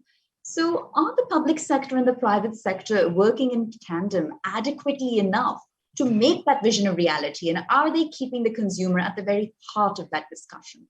Professor Mishra, your take. Well, I believe Professor Mishra's connectivity is intermittent, so I'm going to lobby this one back to you. Sure. Please.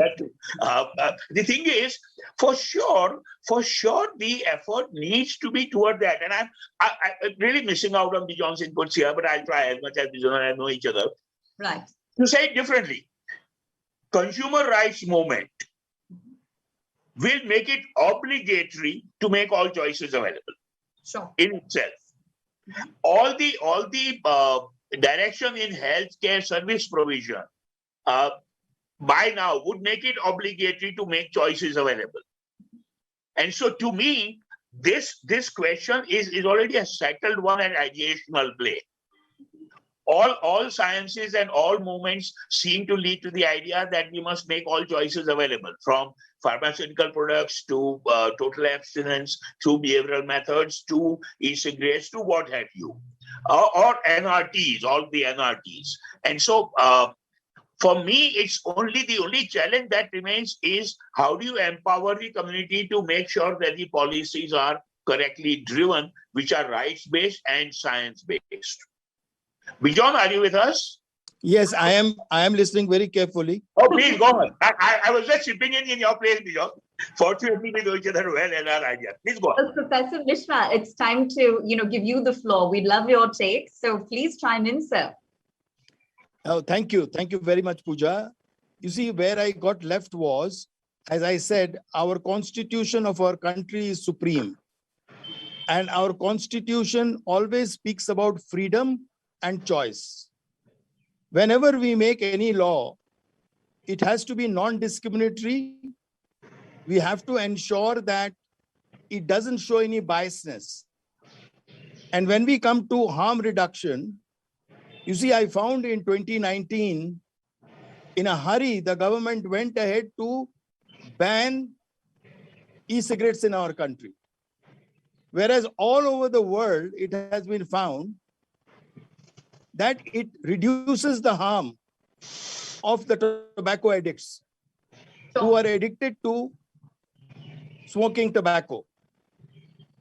Now, I did not know what was the reason behind that hurry. Was it public health, or was it promoting indirectly some other industry and not bring in competition or choice to the consumer? And that is what concerns me the most, that the lawmakers are always in a hurry without conducting proper research, without ensuring that the credible information is made public, and then take a decision in consultation with all. Right. You take the example of ban on alcohol in certain states in the country.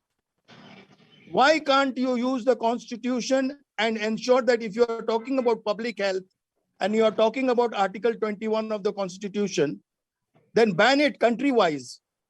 Right. Why do you do it state-wise? I do appreciate states have an autonomy in the constitution and health is a state subject. But I don't understand that a person staying in Bihar needs to be looked after in terms of his health, and a person staying in Telangana doesn't need to be taken care in terms of his health. I mean, I find that a dichotomy in our country because it only encourages cross-border smuggling, it encourages gray market, it encourages profiteering by certain vested interests working. So my take is that when we are talking about policies or laws, we have to make it neutral. We have to make it as per the spirit of our constitution.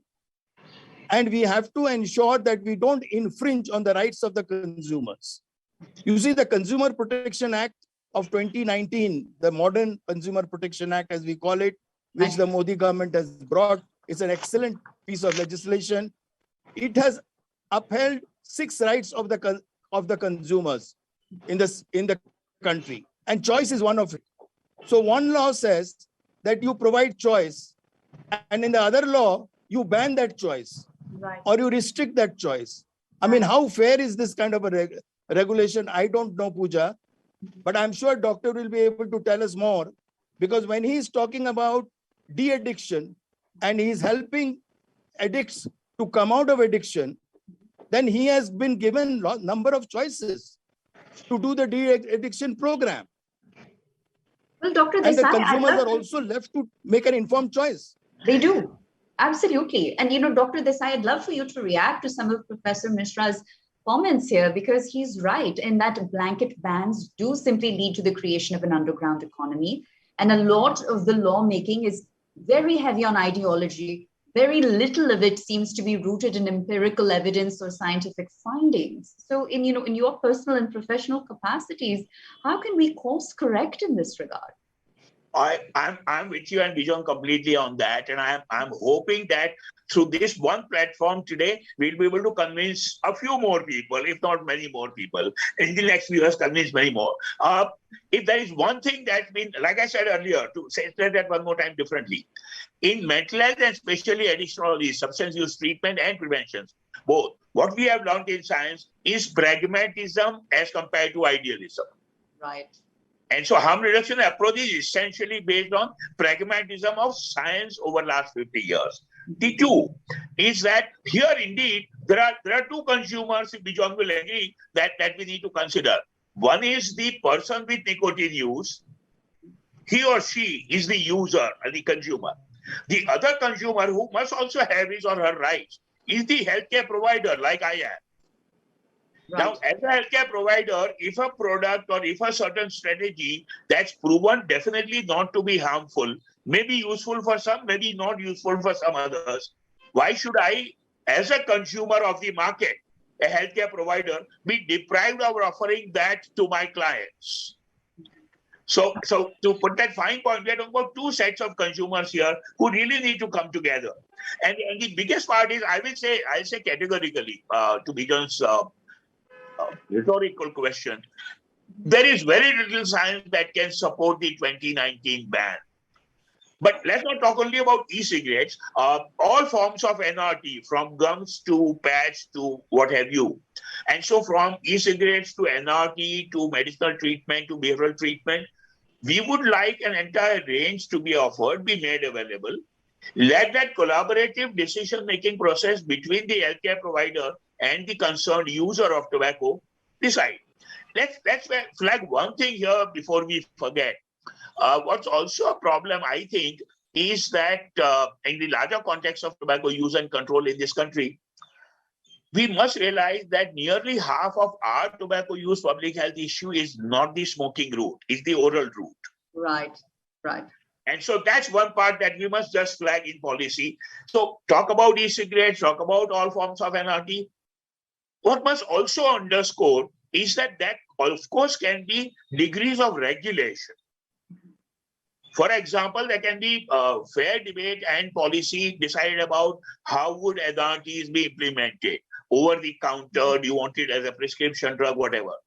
But what's not okay, just like it's not okay for science to be dogmatic, it's also not all right for policy to be dogmatic, certainly when it comes to rights-based. And lastly, let me flag one more thing. Beyond this, I'm sure aware, but you and a lot of us others, Pooja, the 2017 Mental Health Care Act includes all substance use, including nicotine, tobacco use, and mental health care is a right. Right. Healthcare is not a right in this country yet, but mental health care is already a right. And so there are far too many rights-based frameworks, it would seem to me, which should open out these dogmas. And the more we keep doing what we are doing in this half an hour, the sooner it can be.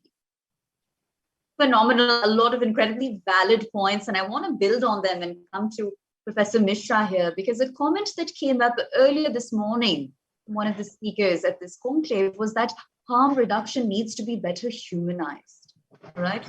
There's a sensitivity chip that's perhaps missing, was the observation. And so how can we sensitize both lawmakers and the general public to the benefits of switching to safer alternatives, as well as the options that they can readily avail? Because that seems to be a missing part of this puzzle. Professor Mishra, over to you. And Dr. Desai, I'm going to come to you with the same question. Sure. Yes. Yeah, Pooja, I'm so sorry. I couldn't get your question again. Absolutely. I'm having intermediate problem with my network. Not a problem, sir. Yes, I'll repeat that, and hopefully we'll get it this time around. Is just humanizing the issue of harm reduction is often cited as one of the most prevailing bottlenecks when it comes to its implementation of harm reduction policy, programs, practices, etc. And how can we better sensitize everyone, all the relevant stakeholders in this ecosystem, from the consumer and general public down to the lawmakers and policymakers themselves, because that does seem to be where a major bottleneck lies. Yeah, that is why you see, Pooja, in the new Consumer Protection Act of 2019, we took out right to consumer education and brought in right to consumer awareness. Right. Awareness is more important than education. And what we wanted to ensure is that we have still a large population of people who can't read and write. And we need to communicate with them. And communicate with them in a manner that they are made aware to make an informed choice. Now, how can you make somebody, make an informed choice if you are not creating that awareness within the citizens? And we always, we take doctors as God. We take the elected representative as God. We have so many gods around in our country. And we somehow, we have so much of faith and trust in the system that we always feel Bhagwan dekh lega. And perhaps Bhagwan dekh lega. And that kind of a complacent attitude needs to be changed now in our country. We have to make them empowered. We have to empower them. You see, my doctor friends will not agree with me that when a patient asks them too many questions, that doctor says, kal se mat aana hamare paas. Aap aur kisi ke paas chale jana. See, my contention is they don't give enough time to the patients, which is required. I'm not putting in general allegation to every doctor. My doctors are very good doctors whom I'm interacting with, including, my doctor who is in my panel. My contention is that there are many people and there are black sheeps everywhere. So my contention is very simple, that awareness is the motto, is what we need to move forward with. And the lawmakers first have to be made aware about what is happening around the world, rather than one-sided stories where certain vested interest is working. So my contention is very simple. We have to go 360 degrees and then leave it to the citizen to take that informed choice. Don't trust, decisions on people. So bans are never been found to be very useful, excepting in certain cases where it is serious, where we know that it is a threat to life. There we have to. And doctor will agree with me, all over the world, India is known for generic medicines, all over the world. You see, but in our country, we make all kinds of formulations, all kinds of doses, and we allow them officially. Whereas overseas, you will never find patients accessing those kind of formulations, which is allowed in our country. So where a ban is required or where we need to bring in bans, we don't look at those issues. And I fail to understand why. Because the people who are taking decisions, they are completely aware, they are quite sensitized, they all know what is happening around the world. But then they suddenly, take a decision for Indian consumers, which is not in sync with what is happening globally. Very interesting take. To continue from there, sorry. Yes, please. Please, Dr. Desai, because I'd love your take on, where education ends and where awareness begins. It's an extremely fine line. So how do we navigate both sides of it? Amongst the many factors, is one of the factors that my friend Bijon mentioned. Not only society treats them like gods, and individual patients tend to do that. Unfortunately, doctors also often tend to see themselves as gods and demigods. And like I've said once or twice before, what we need to get out of is that paternalistic model of healthcare. The world has moved on. In a few pockets, we have moved on. To say it again and again and again, collaborative decision-making, well-informed collaborative decision-making for the doctor and the healthcare provider to be science-driven. Right. He or she should be able to bring the science to the table, and the patient or the consumer of the healthcare service be able to bring the choices and the comfort and that stuff. And so I'm with you, Bijon. So that's one part that's completely necessary. But let me also expand this a little more and continue from what Bijon was saying. Surely there is a huge need to work about this in community empowerment mode about this ban on e-cigarettes. But let's even expand that. Let this session not be only about the ban on e-cigarettes. The NRTs, as I said, correct education and collaborative decision about nicotine replacement, gum or patch or whatever.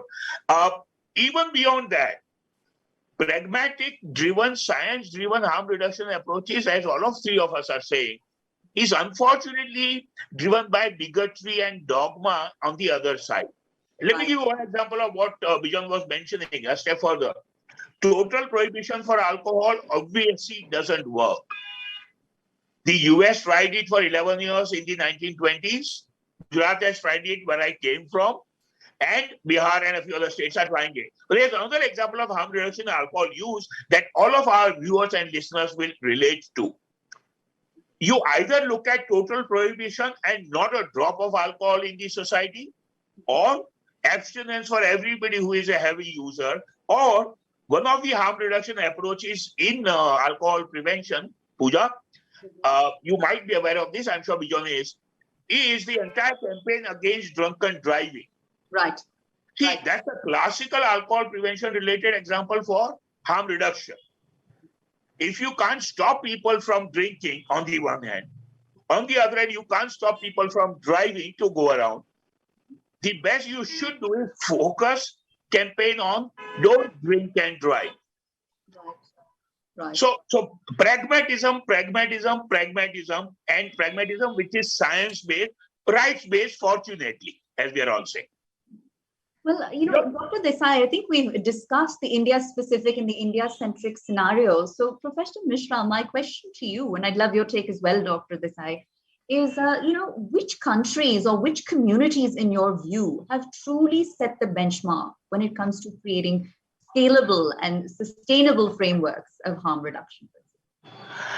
You see, Pooja, regulations is a dynamic tool. It's not a static tool. Yes. It has to be constantly revisited and made relevant in today's context. And I find many countries, I don't want to name countries because then, I would seem to be looking biased. So I would not name countries. But I'll tell you there are a number of countries, and when we sit in international negotiations, I remember for 4 years, I visited Geneva at least 6 times every year. Why? For bringing up FCTC, which is the first health treaty ever signed in the world. Right. And I know it took us 4 years. I was expecting that it will take much longer time, but it took only 4 years because ultimately the countries agreed that while their constitution is supreme, they have to harmonize with the world. You know, and many countries who were front runners opposing the FCTC ultimately agreed to sign the treaty. Why? Because countries like India took a leading role, you know, and we took a leading role in making that. But then when it came to making laws in my country, you made a law, you made a schedule, you allowed 10 tobacco products to come into the schedule. Why couldn't you add it and make one more and add e-cigarettes into that schedule? Why couldn't you do that? Why did you bring a exclusive law to ban it? That means it is raising doubts in the mind of the citizens. That why have you brought 10 products which are harmful, established, but under regulation? Why couldn't you bring this product also under regulation? And why you went ahead to ban it? So my question is very simple, you know, that we all need to understand that laws should not be made based on certain vested interest. Laws should be made in the interest of the citizens, which should be neutral, which should be non-discriminatory, which should be as per our constitution. Our constitution clearly mentions in Article 25, it talks about freedom, it talks about choice, it talks about health, you know, and we all need to understand that our constitution is supreme. You cannot impose something on me and on my freedom. You know, I have the freedom to make an informed choice. Yes, you can tell me that, you know, I can't have more than X amount of alcohol while driving. I agree, you know, because that is helpful. You are improving on the legislation. You're not saying total ban. You're saying you can't have X amount of alcohol prior to driving. It's an excellent kind of improvement which helps in terms of reducing harm, you know. So we have to look at innovative methods. You know, you can imagine taxpayers' money has gone in, consumers' money has gone in to do research and innovation. A company invests, brings in an innovative product, it is made commercial, allowed by the health authorities to make it commercial, and then suddenly you decide that no, I don't go with the other countries. My country is different. My citizens are different. So I'll have a different law. No.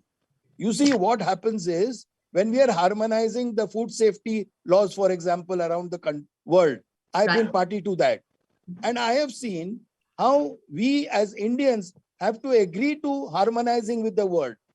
So it is time now that in order to grow, in order to reach the 5 trillion economy, which the Prime Minister is talking about, I'm sure we are all behind him to make that happen.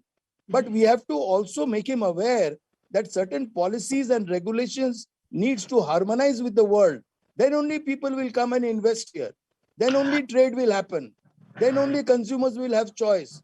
Then only consumers will use the disposable money in the manner they want to, in a responsible manner. I'm not saying that, you know, you make them irresponsible consumers. You make them responsible consumers with credible information to make informed choice. I am completely against irrational bans. I don't like to see bans being brought arbitrarily, whereas there are a number of places where we need to bring a ban, we are not bringing a ban. Right. Absolutely. Please, Dr. Desai, I'd love your take, and I'd love to understand if you echo the same sentiments, sir. Yeah, just a couple of two points. What we must also realize, and I'm sure our listeners do already, is that what Bijon has been talking about from constitutional, legal, consumer, user awareness viewpoint, and I've been talking about as a public health professional, is essentially also to realize that totalitarian regimes do not work, especially when it comes to personal behavior. I mean, that's one lesson that we have learned in the last few centuries. If at all totalitarian regimes do work, they work in very small state-controlled societies. Right. In a larger democracy like this, that's most inappropriate. And so what's important is that in a free democratic society, one has got to have choices and the freedom for choices. So that's the one point that I want to make. In a lighter vein, if I might say, Pooja? Yes, sir. In a lighter vein, if I might say, you see, we have all been talking about pragmatism, and it occurred to me that the choices that the decisions that the government makes sometimes, and Bijan has been saying in his angst, and I'm totally with him on that, unfortunately also comes from other vested interests. It does. And those vested interests also use the concept of pragmatism. So let's face it, we'll have to build arguments and support for policies which are science-based pragmatism. You know, in tobacco and alcohol, both fields, in prevention debate, there's been a lot of talk about my pragmatism vis-a-vis your pragmatism. So what we need to realize is that pragmatism, which is in spirit with a free democratic society, and that is science-driven, which, to recap, does not encourage bans and totalitarian solutions, which encourages choices and informed choices. Well, by way of closing comments, sir, and I pose this question to both of my panelists, Professor Mishra, I'll start with you. The Department of Consumer Affairs and the Ministry of Consumer Affairs, of course, launched an incredibly popular multimedia campaign coined Jago Grahak Jago. And that whole campaign was, of course, intended to educate consumers about their rights, make them more aware of their rights. How do you gauge the effectiveness of messaging efforts such as these? And to what extent do they truly help drive and empower community engagement, sir? So Pooja, let me put it this way. I was one of the persons involved in designing and becoming an architect of that whole public campaign.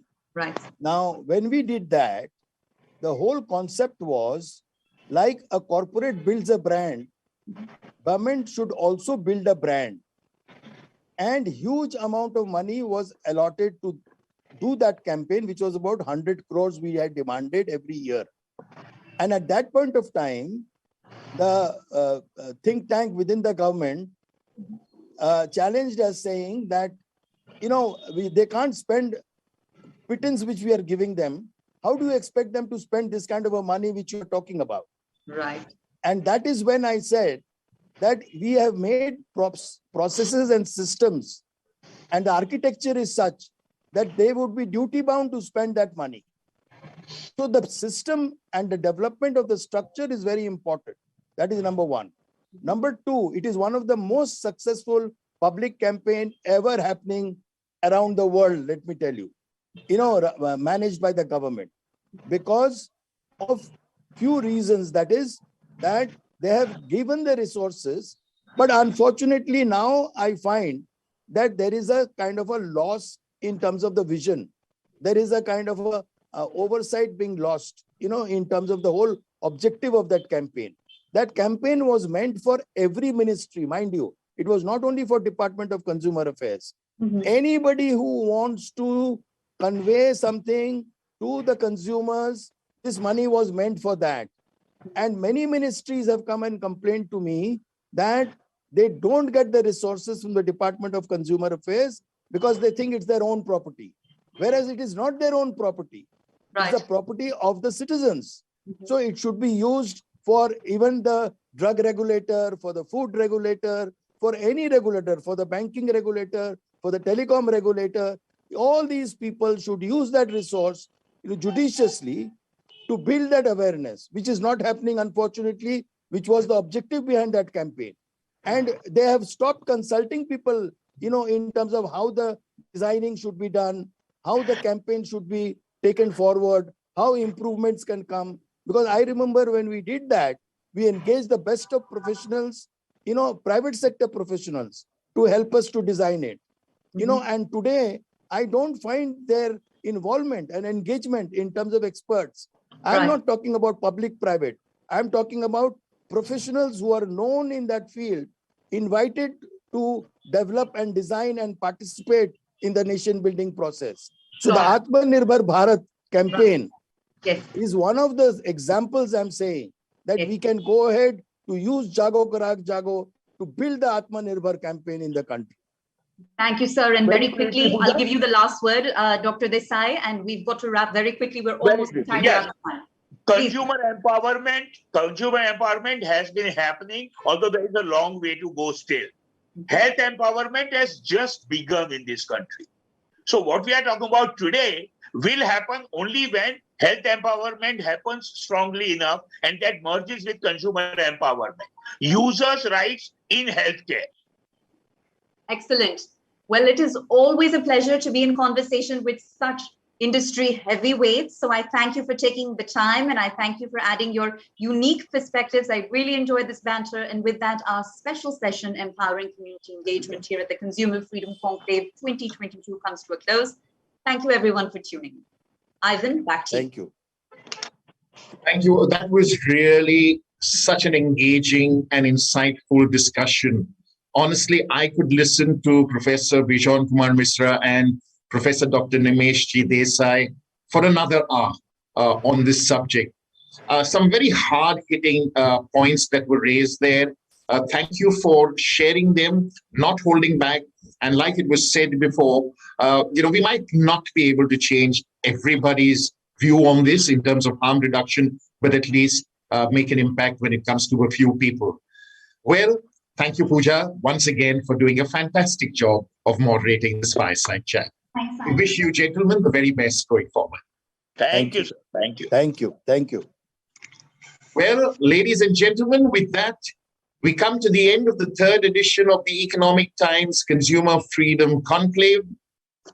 It was a very compact 2.5-hour session or so. And I would like to thank all the standalone speakers, the members of the panels and fireside chats, as also the anchors, for sharing their insights on a medical and scientific perspective with an idea to reframe societal views on harm reduction. Last but not least, a big thank you to all of you for joining us at this Consumer Freedom Conclave, this being the third edition, like I mentioned before. I hope you're leaving with some important takeaways. Do join us for similar conclaves that will be brought to you from time to time by ETH and ET Unwired. Have a good day. Stay safe.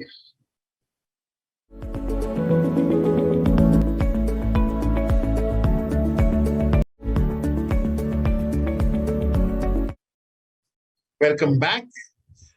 And now to shed light on whether Indian consumer laws should evolve to allow more choice for consumers, it's an honor and privilege to welcome and introduce Dr. K. Madan Gopal, Senior Consultant Health, Niti Aayog, National Institute for Transforming India. Dr. Gopal, over to you. Okay, it's a good, very interesting thing. I will be just sharing some insights on the patient-centric, how we can have a patient-centric consumer, patient-centric healthcare from consumer point of view, so that the harm which happens to the patients as consumers can be reduced. As we all know that the health services in the country, there is a notion that maximum of the health services happens in the private sector. 70% of the expenses happens in the private sector. The government is also doing its own bit. If you look at the systems elsewhere, like the NHS system in UK, where it is patient-centric approach is there, and the patient is, if you are thinking about me, you should be thinking about me, not without me. That kind of approach is there. And we have also tried to see that how that approach is built into our system. Though we have regulations, we can at least ensure safety for the patients. But apart from the regulations, in the regulations where we have having regulation for drugs, we are having regulation for medical practice, we are having regulation for the health facilities. But having said that, are these regulations adequate?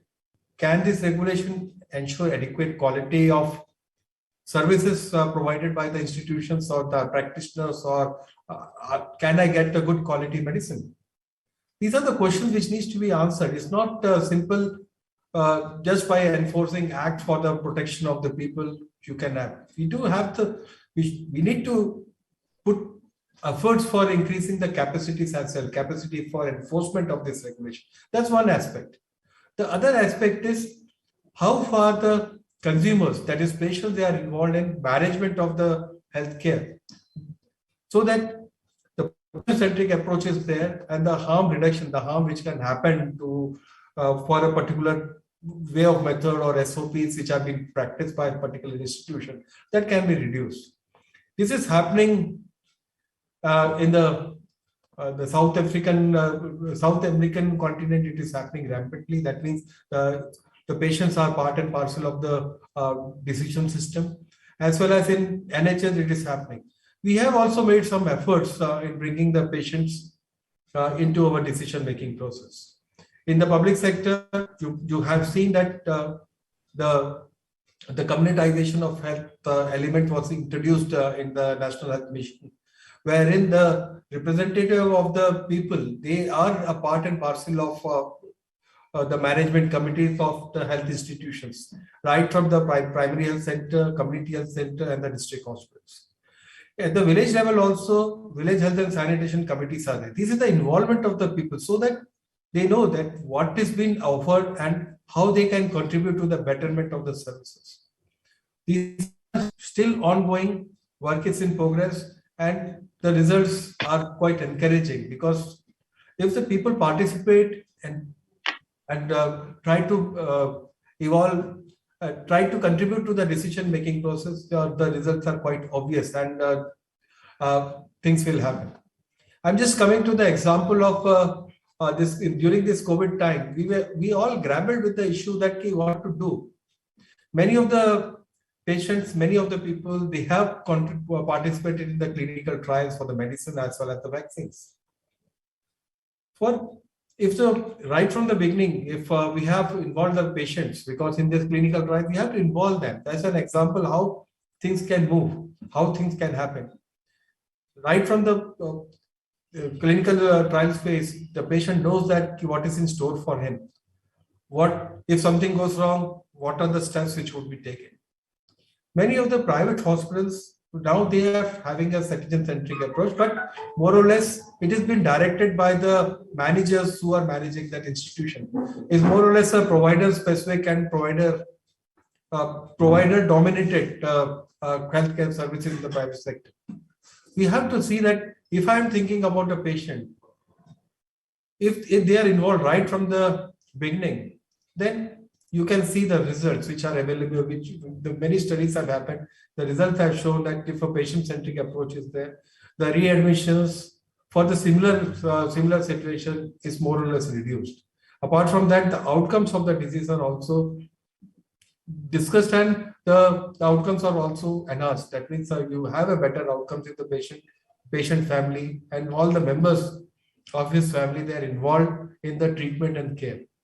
That approach is there. A little bit is available in the private sector, in the public sector. In the private sector also, it is now increasing. And if you look at the health policies which are there, the health system is expanding. The population is expanding, system is expanding.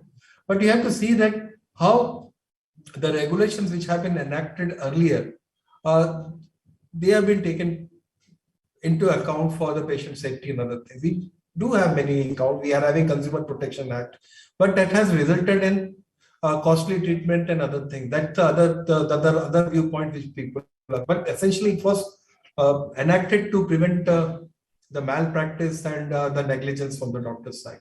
The objective was that, but as a result and consequence of that, many other challenges have been thrown up. For the patient-centric approach, we do have some quality standard, because for the regulating the health institutions, we have the Clinical Establishment Act. At the local level, you are having Nursing Home Act.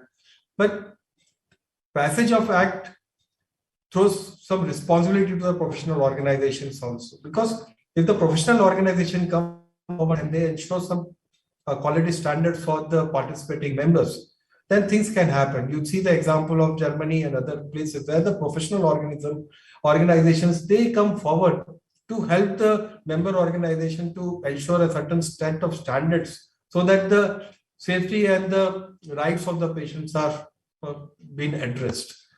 The other aspect is that we have to keep in mind, that means we have to ensure that patient is in the center for all the care. A constant dialogue is to be there. It's not that if our measures in the village health and sanitation committees, they are not working, if the health and development committees and the public institutions, they are not working. But at least we get feedback from these people that what kind of treatment and what kind of things they require. We can set in some matrices and be responsible whether the system which we have created, whether it is working or not. You look at the example of the TB program. In TB, you are having a feedback mechanism. In Mera Hospital program, which is there in the public institution, you have a feedback mechanism from the patient, so that if some quality issues are there, or if some patient concerns are there, that can be addressed then and there only. And apart from that, we are trying to see that how the metrics which are generated from the patients, they are being used for gauging the performance of that institution, so that more safety aspects can be built into the patient care. And apart from that, we need to see that we have to evolve a mechanism where the patient voices are heard. It's not that the provider and the institution manager, if they are saying something, because right now it is provider centric and the institution manager centric. You need to see that how the patient voices are heard. The policies are there. All the policies, they talk about patient centric measures and mechanism, but we have to see that how this becomes a reality. We have made an attempt, as I've already mentioned, in the things which have happened in the public sector. In the private sector also, we see that how a patient-centric patient safety thing is embedded into the organization policy. We do have patient-centric quality standards, which are the NABH standards. The other standards are also there. They're all patient-centric. We see that how the institutions come forward, how the professional bodies come forward to see that the safety aspects which are meant for patient safety are embedded in the institution's role and responsibilities. Apart from that, we have to see that how the malpractice and the negligence is avoided. If a proper discussions happen, if a proper engagement happens, then obviously excessive diagnostics, excessive everything is avoided. Then dialogue is missing. We have to see that how a continuous engagement with patient from the beginning is ensured. The core of all this thing to end, that there has to be an interaction between the healthcare and the patient, so that as the things are evolving, as the sophistications are evolving, if the patient is aware, if the patient is well educated, so lot of problems, lot of regulations and other things, they would be there, but they require. It's because we are continuously not engaging with the patient. The moment we start engaging with the patient, more accountability and transparency will set in, as well as readmissions, and the follow-up would be very easy for us. I will stop here. Thank you very much for this opportunity. Thank you so much, Dr. K. Madanagopal, for your insight on should Indian consumer laws evolve to allow more choice for consumers. Some great insights from government perspective. We wish you and Niti Aayog the very best going forward.